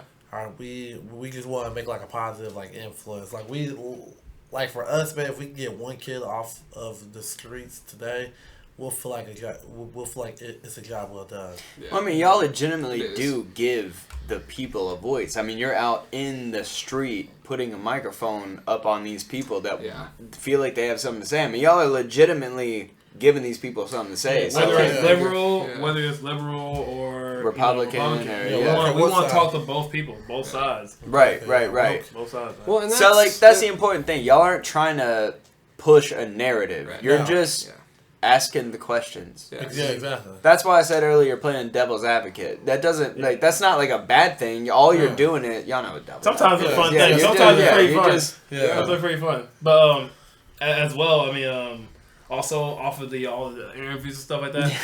I also want to. I would also like for us two as a duo to become more of to become a big name in the country, I guess. In industry and sort of says, we'll come to line dancing and stuff like that. Yeah. I want to hang out with big names and stuff like that. Yeah, we've hung out. Yeah, we've hung out / line dance with a couple of famous. Maybe you should call up Low Cash, dude. Just a quick fun story. Yeah. Do y'all know who Low Cash is? Have y'all ever heard of them? I don't think so. Their big song is man, I love this life. That didn't tell anybody anything. I mean, I don't remember. That's okay. They got a bunch of trashy. Low Cash is actually but they're relatively big, man. They get played on the radio. They're huge. I mean, they are. They're pretty big. I worked for them for 6 months. I was on the road with them. Ooh, and that was my preview into the country world. Hey, tell them the coolest part about that. The most thing I'm jealous of. Oh, yeah, okay. So I got to play football with Tim McGraw for 5 minutes. What? That's crazy. Hey, that's actually crazy. That was a good time. I think you underestimate how fucking cool that is. You severely underestimate how cool that's why I bring it up any chance I get. You make it sound like a really small flex. Your that's experience. A big flex. It's because it was in the middle of Wisconsin. On a normal ass day, I woke up. It's still Tim McGraw, and I knew that he was in the trailer next door or whatever, and I was just on a little. I was literally just on a golf cart, following my band around with my video camera, because that's what I was hired to do. And for some reason, I guess maybe because I was the content creator or whatnot, like Tim McGraw just like pointed me out and was like, "Hey, come on over here." And so like we shot a little segment where like me and him played catch for a while, and it was a good time. He was also a really nice guy, so it wasn't very difficult for me to sort of just like sink into that situation because like he was just a genuinely normal human being, and that was sort of like rare in my experience from being on the road. Like everybody else feels like they're shit. Well, no, it's funny. Most people who are on the road, most people, not just in country music, but in music in general, put on a front to where you can tell because you're a normal human being. And then you go into that circumstance and you go, oh my gosh, these are people who are so insecure that they have to tell everyone else that they're this thing. Or else they don't matter in this world. Yeah. They have to put up this front in order to just be the legend that they've built for themselves. And it's really disheartening from like a coworker perspective, because I'm sitting there basically just going like, look, man, like I'm not putting you above anyone else. You're definitely not putting me above anybody else. You can just be David, man. It's cool. Yeah. Like it's okay. You like ramen noodles? That's fine. I'm not judging it. Like not judging. I also love ramen noodles. Look, I can't knock it. We both gotta wake up and take a shower in an RV. We both gotta wake up and come to the realization that there is only enough water in the bus for the lead singers and not for the rest of the people. So we got to drink Bud Light all day because that's what's going to keep us hydrated. You got to eat gas station sandwiches every single night. You got to stay up until 3 or 4 o'clock in the morning because there's groupies on the bus until then every single night of the week. Like it's a different lifestyle. And those people pretend that it's better and that it's different than what glorious. it is. And it's not. It's Before you say your part, Justin, where's the bathroom at? I'm gonna use it real quick. Oh yeah, it's like I'll show you. I thought you had your part to do. No. Never mind then. No. I forgot I was the roof. Oh no! That is funny. I've done that before. That's funny. That's funny because I hit my head on the. Did you really? Yeah, I hit my head over here. I'm not even gonna lie.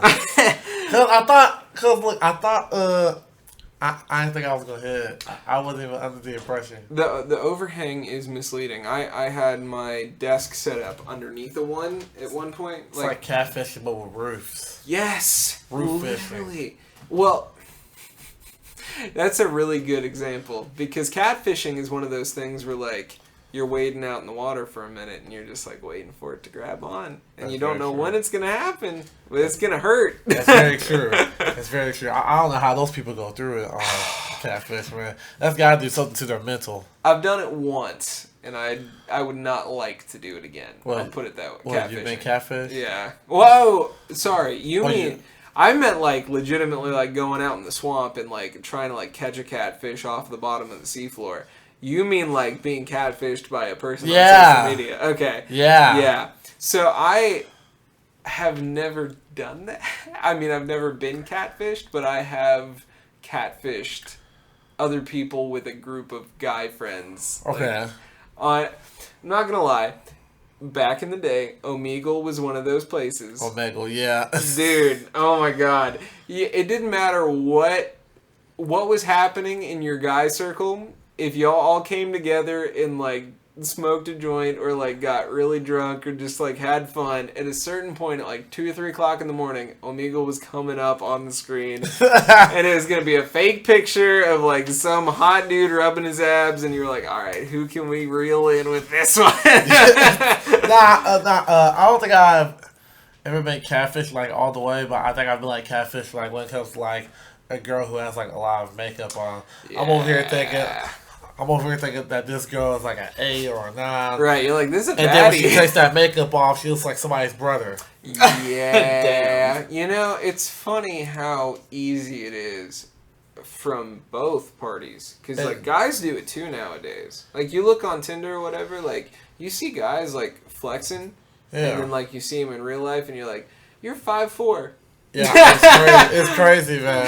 See, I used to be, like, really short, so, like, I didn't really have this problem because I was like, I just try to embrace. Well, you don't have that problem now. Yeah, I tried to embrace. I tried to embrace my shortness back then. Yeah. So, because I didn't know if I was going to get taller, so I was like, you know what, man, why not make the most of it? Right. Yeah. But thank the heavens that I got taller. You definitely did. What are you right now? I don't know, like maybe 5'11".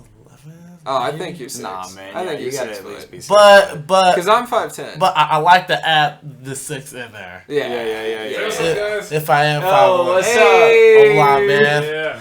But I like to add the 6 foot just because it sounds. I think you better. should. Mostly, yeah, because it sounds better. But Yeah, also, you gotta go 6 foot. At the same it can time, never hurt nobody. you look 6 foot. Yeah, exactly. So, I look the part, so I there's might as well just just no consider reason myself not 6 to. foot. You Right? are 6 foot though. Yeah, Yeah. I might as well just I'm consider. 5'11", but I'm 6 foot in cowboy boots. Hey, that's fair. Yeah. I'm 6 foot in certain boots. Yeah, that 5'11" High heel kills boots? me, man.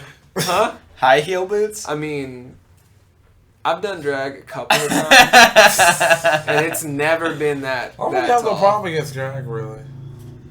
I don't have a problem I don't have against a problem drag. with drag. I don't. Wait, what, drag queens? Yeah. They be fun. fun for the most part. They used to be chilling. I don't like it when they be throwing it like in front of kids. Yeah. Yeah. Yeah, that's what I was gonna say. That's probably Well, like the very only different. thing. That's Very probably like the different. only That's the thing. only Yeah. that's what I was gonna say. Is like I don't think drag queens belong in front of students as much as strippers do. Like Yeah. I'm cool with strippers. Yeah. I don't think that they should go to a middle school. So, Yeah. what's, So like besides that problem, Yeah. like who are they really hurting? Like Yeah, I don't Right. hurt nobody. well, that's the funny part is like. See, but if- looking at y'all's, that's why podcasts are important because Yeah. looking at y'all's page, people probably would assume that y'all It was just like, oh no, Yeah. Man, had a drag, problem. no, give They would Yeah. probably think that y'all voted for banning Yeah. drag. I- Just looking at y'all's page. I remember this one time I said on my podcast, I said a fact about men and women. I said that men are, physically superior to. Well, that's women. true. Yeah, exactly. I mean, and basically, This is why there's so and much basically, controversy in the what they MMA. thought I said, and basically what they thought I said, females are weak. That's, I did not say that. No. No. But ain't that Because But common do I sense, think that a They do have I a think di- that a they have male a should different be allowed strength. to? Do I think Mental and emotional fortitude is far different than physical strength. do I think that a male Yeah. should be allowed to enter a female bodybuilding category? Hell no. Absolutely not. No. Hell no. Or a wrestling category No. or a swimming category? No. Yeah. No. Yeah. A biological man should never be able to beat up a woman. No, because No. there's actually that's actually happened before in the biological man fucked that woman Oh. up. Yes.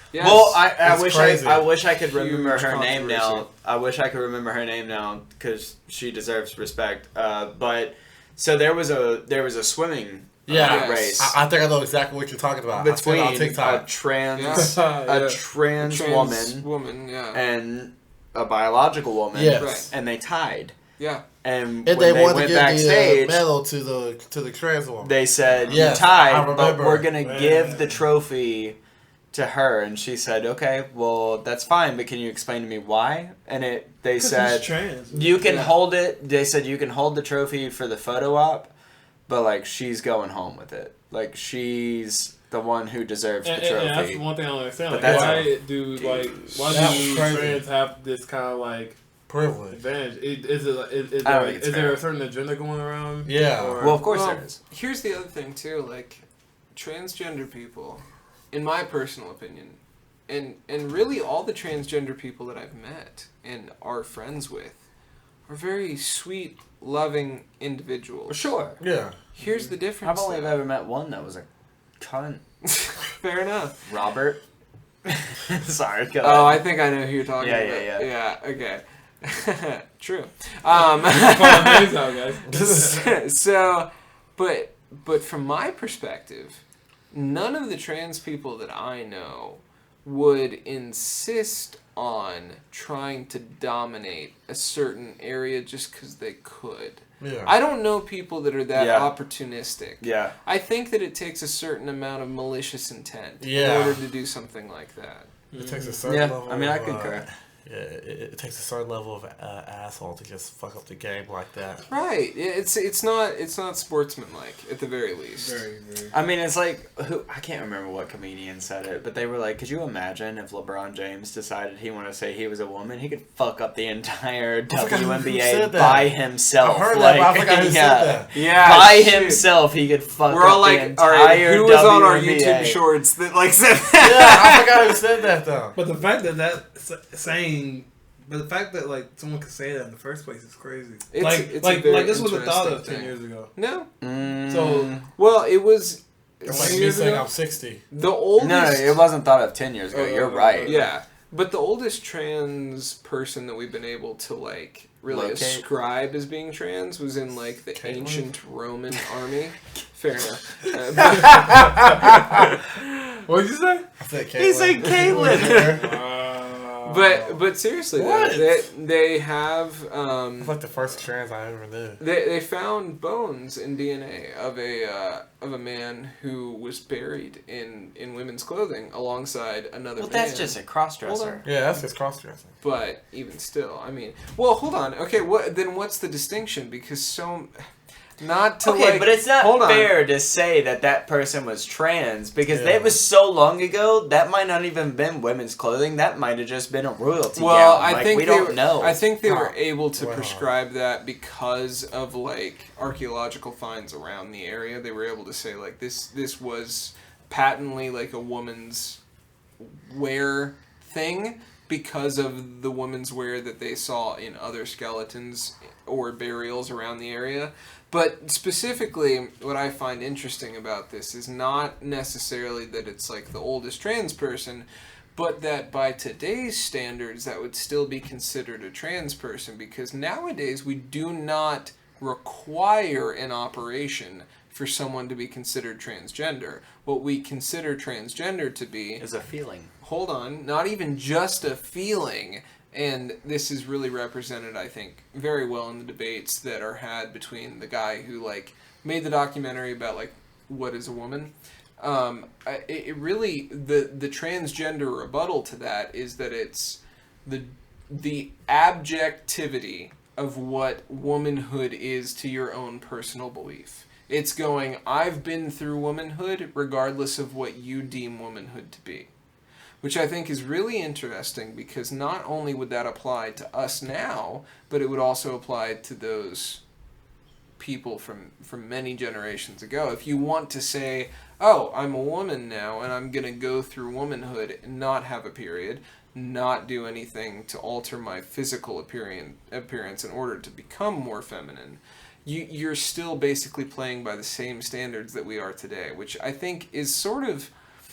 Just from like a scientific perspective, if you really want to consider trans as a different entity altogether, that has to be different than just a feeling internally, you know? I'm not gonna lie, man. You lost me a little bit. Back to what I was saying about Caitlyn, though. Here's how I knew that the world was going. Here's how I knew that That's the why world. we have him here. Here's how I knew that the world took a curve whenever it came to like all this like biological male and female stuff. Yeah. Did you know back in like I think it was like 2015? Did you know Caitlyn Jenner won Woman of the Year? Yeah. Oh yeah. That was huge news when it happened. I remember. You gotta think though. You gotta think. I graduated 2013. I find that very crazy though. I was 19 when that happened. What? Probably pretty interesting. The fact that she was I kind of find it unfair. I kind of find it a little men unfair. beat women and everything. Here's another specifically That's a fair point on that topic. You know, respectfully. You know what is really weird about that decision?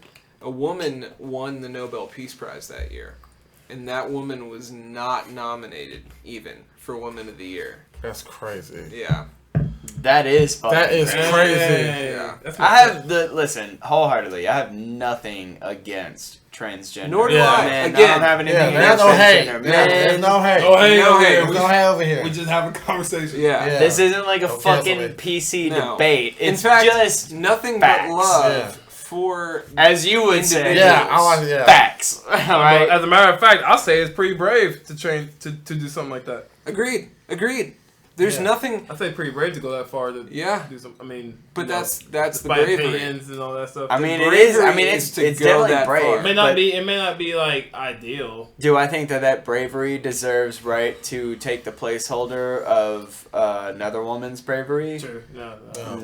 So that's really sort of the issue. But that's where it gets tricky. That's where it gets tricky. But at the same time, ethics have always been tricky, and unfortunately, in today's world, so many people have a voice about ethics, but don't have the education to back up their ethical standpoint. Exactly. It's very difficult. It's very, very difficult. Very, very, very difficult.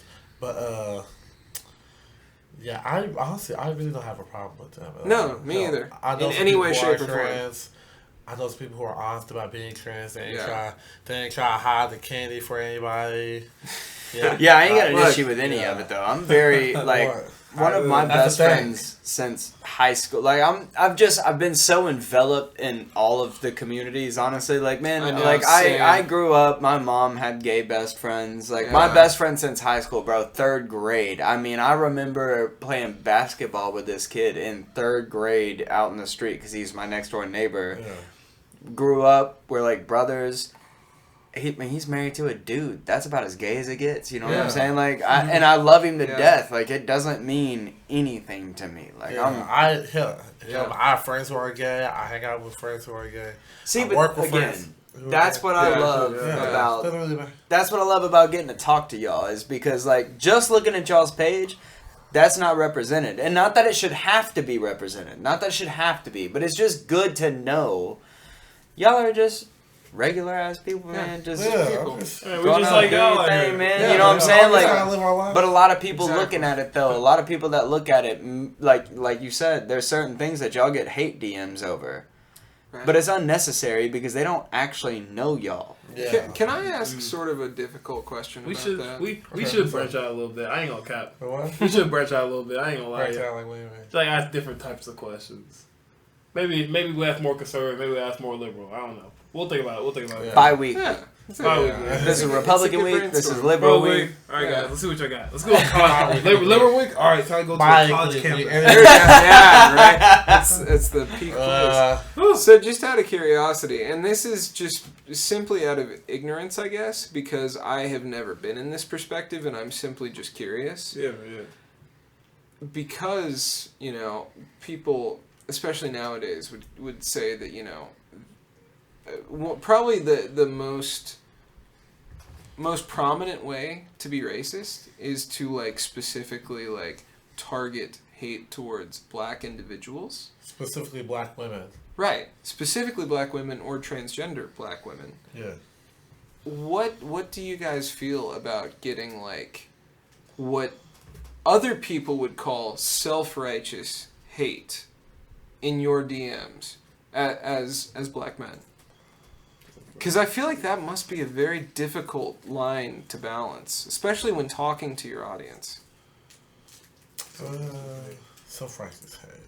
What do you mean by that? What do you mean by that? Well, just because, on a social level, it would be very, I guess, honestly productive for you guys to sort of claim, victimhood in a sense and say, oh, we're being targeted for, hate crimes and we're being specifically targeted for, these nasty DMs. Whereas us sitting here talking to you, we know perfectly well that you guys are very, very strong individuals who are able to put up with these nasty DMs, and they're probably coming from sort of liberal white women who don't really have a platform to speak on. You're talking about the social justice warriors? The SJW. So far. Okay. So far. Now I'm on board too, because I ain't gonna lie, I was trying to play catch up with that. You're the one that's really gotten that right now. Yeah. So far, I haven't really gotten any hate messages over my race. Well, yeah, no. It was more so the fact that I am a man who's speaking about issues in the world that may involve women. Right. And men. I speak about both men and women, but they don't really pay attention to the man part, I guess. So hell, I've been labeled a sexist on TikTok. Right. That's right. Yeah. Just for asking a question. Right. But hell, hell, I had someone attack me and my brother personally over stating a fact that that fat women and men weren't as desired. Fat women and men aren't as desired if you were to put them beside a fit woman or a fit man. Exactly. Yeah. Now, it's not to say that you shouldn't treat the man less as a human being. Exactly. But if you were talking about the dating market, right? Yeah, I'm sure that we would prefer a more fit woman than someone that was obese. There is a social equity that comes along with that. That's just true. Exactly. I thought it was me. What in the world just happened? Apparently, my Mac decided to intercede my phone call. That is coming to my phone that's across the room. That is the first time that's ever happened. I gotta change that setting. That's crazy. I apologize for that. But yeah, it's really not that hard for me to like handle the hate because I knew like when I was getting into this field, me and we even talked about we knew that this was going to come with it. Like he even told me he told me this while we were both in our living. This comes with it. Exactly. There's no going back now. Yeah. If you always get hate, so you will always get hate whether you are just a nobody working a 9-to-5 job or whether you're at the top of the food chain living your best life. Right. So you might as well just. Like, go for it, man. But the one thing that I learned from receiving this hate is that they are listening. True. I mean, it kind of goes, it's like what everybody says, man. Bad publicity is still publicity. Exactly. And the fact that they're listening means that it's starting to get to them. Yeah. It means it's working. And if they get offended, and look, when you get offended by something, there is some truth to it. Yeah. Oh, that's such a great way of putting it because I really feel like that's something that's... I think that's something that's lost a lot of the time in these arguments is sort of like, you know, you can debate truth all day long, you can debate morals all day long, you can debate statistics all day long, but at the end of the day, you're all individual people. Exactly. Yeah. Where is the heart in these situations? Because I can guarantee you that my heart in these situations is always one of openness and love. However, I know that there are people out there that have hatred in their hearts on both sides of the political spectrum. It doesn't matter if they're Republican or, you know, Democrat or even centralist. All of them at some point that are really, really outspoken have a certain amount of hatred inside of them that makes them push that specific narrative. And I think that bringing that up and saying, you know, like, look, we're all individuals, we're all people, we're all trying to make it through this. Why can we not talk about these things That's what I'm saying. and understand each other? That's what I'm saying, because we have yet to attack anyone or target anyone personally. No. Not even a little bit. Not even a little bit. We value other people's opinions. We're not just going to dismiss them over gender, race, age, any of that. We like to listen to all different sides. Yeah, it's like we said since the beginning, man. It's about civility. That's all it is. Exactly. Like, you can 100% have a conversation. You should be able to 100% have a conversation with somebody without it turning hostile. Yeah. Exactly. Like, if they get hostile, it's because... I personally feel like if somebody is quick to anger trying to defend their point, it's because they don't necessarily understand why they're even defending their point to begin with. Yeah, exactly. Because if I feel comfortable in my point, there's nothing either one of y'all can say that's going to make me mad unless y'all are just trying to outright be disrespectful. Yeah, exactly. At which point, you're not pissing me off because we disagree. You're pissing me off because you're trying to be a dickhead. You know what I mean? Sure. There's a difference between those two things. And so a lot of people I feel who get offended by things, it's either because they don't understand and don't want to, or they just don't quite understand why they feel the way they feel. They're defending a point that they don't understand. I feel like it's either because they feel it because it may be popular at the time. Right. Or it may... And it's not coming from it's herd mentality almost. Yeah. Exactly. Sometimes we have people out here who try to debate with their feelings. Girls calling blinking, ain't you? Okay, but as I was saying, I think that most people nowadays they try to debate with their feelings instead of with logic and facts, and I think that's really what's bringing them down because you're not really playing any. I agree with that 100%, man. Because like the whole point of a debate, I'm never trying to change your opinion, right? Yeah. So like if you were Christian and I'm not Christian and we were to talk about religion, my point is to not make you turn your back on religion. It's just to understand you and you understand me, and that's it. That's all it is, man. If we can just have a healthy understanding, we can still disagree. Yeah. And we can still be homies. Exactly. Like it's not a big fucking just keep it simple, people. Right. Exactly. Y'all complicate things. Everybody just kiss, man. Keep it simple, stupid. I like that. I like that. That's Michael Scott. I can't claim that. Was good. Everybody just kiss, man. Everybody just kiss, man. That was good. That was good. You know what's funny? That was good. My wife is literally just like, hey, me and all of your friends are hanging out on the square right now. Oh, they all end up at Liquid Smoke? Damn, she's still there? She's still there. Son of a bitch. She said she was going to walk home a while ago, but she's still there. Wow. Anyway. I kind of love that in a sense, because I trust my guy friends so much that they're gonna like actually keep up with her while I'm not there, which is good. What the boys you need? Yeah, those are top. Well, you got good friends and you got a great woman, so you really don't have anything to worry about. I'm an incredibly lucky person. Agreed. It's a family. So one thing that we always try and do here, specifically, just when we have guests, we want to give you all the last word. Just because, as a point of being fair and respectful. Yeah. So, just with these last few moments that we have on the podcast, is there anything in particular that you guys just feel like, either you want to plug? Yeah. Or just even talk about. Something on your platform specifically that I think, it could mean a lot to you guys. That sort of thing. What you guys do? You let me go first. Let you go first. Man, it's just it's like peace and love, and man, just continue to strive every day in whatever profession or whatever field you're in. It's like because we all want to be great out here. Beautiful. Before I plug in all the social medias and stuff, I will say. Tech guy going to work. Yes, sir. Already know.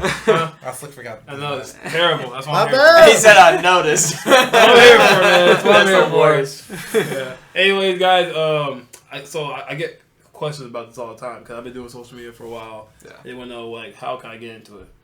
Because one of the things that I'm scared of when it comes to my popularity and stuff like that is thinking that they have to do it like me.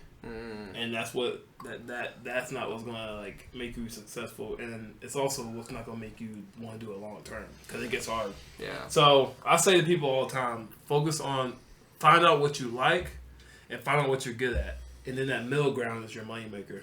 Right. So you may be the best drawer, you may be the best athlete in the school, but you just gotta find a way to distribute that and add value to the world. Whether it be out of entertainment, whether it be maybe you want to do some tutorials on how to spin a basketball in your hand or do drills, education and stuff like that. Whatever you do, add value to the world and watch how quick it transforms your life. That's powerful there. I love that. Yeah, I mean, not to ride on that, but it's almost to a degree of just be yourself, man. And that's literally it. I just gave it a more different way. Right. Be yourself, but they never really explain it like that, No, 100%. Adding value is crucial.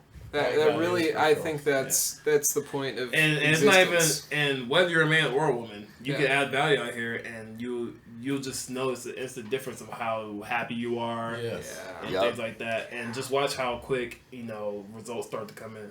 So true. It's so true. What are the socials? By the way, guys, socials, follow us on Instagram at the burchbros. We recently just got verified the other day. TikTok as well. So clout coming in. That's awesome. That's TikTok as well at the burchbros. Yes, the burchbros on TikTok, Instagram, Twitter, and Cash App coming soon. Awesome, man. BURCH. BURCH. Yeah. Cool. All right, Burch Bros. You can check them out everywhere. This is not the last time we'll be meeting. Absolutely not. Next time y'all will be probably over at... That's what I was going to say, man. Hopefully next time we're at y'all's crib, man. Awesome. We'll definitely have y'all sometime next month. Man, that's killer. Yeah, we're looking forward to it. I'm looking forward to that Call of Duty. Hey! All right. Well, hey, it's been an honor, guys. We really do appreciate it. This has been fun. Hey, it's been real fun, man. Let's do this again. We're so really good questions. These are really good questions. Hey, we would always love to have y'all back. So yeah, we definitely appreciate it. We never forget. We never forget. We'll never retract the ladder. We will always remember the ones that brought us on. Yeah, and we bring them up with us. See, that's what I'm talking about, man. That's love. That's community. That's the whole purpose of this, man. That is it. The whole point, man. That is it. Everybody wins. Everybody wins out here, man.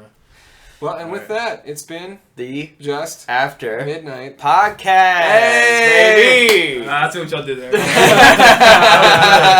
That was clean. We need to come up with something like that. Why you come up with something like that, Justin? What the hell? After Midnight.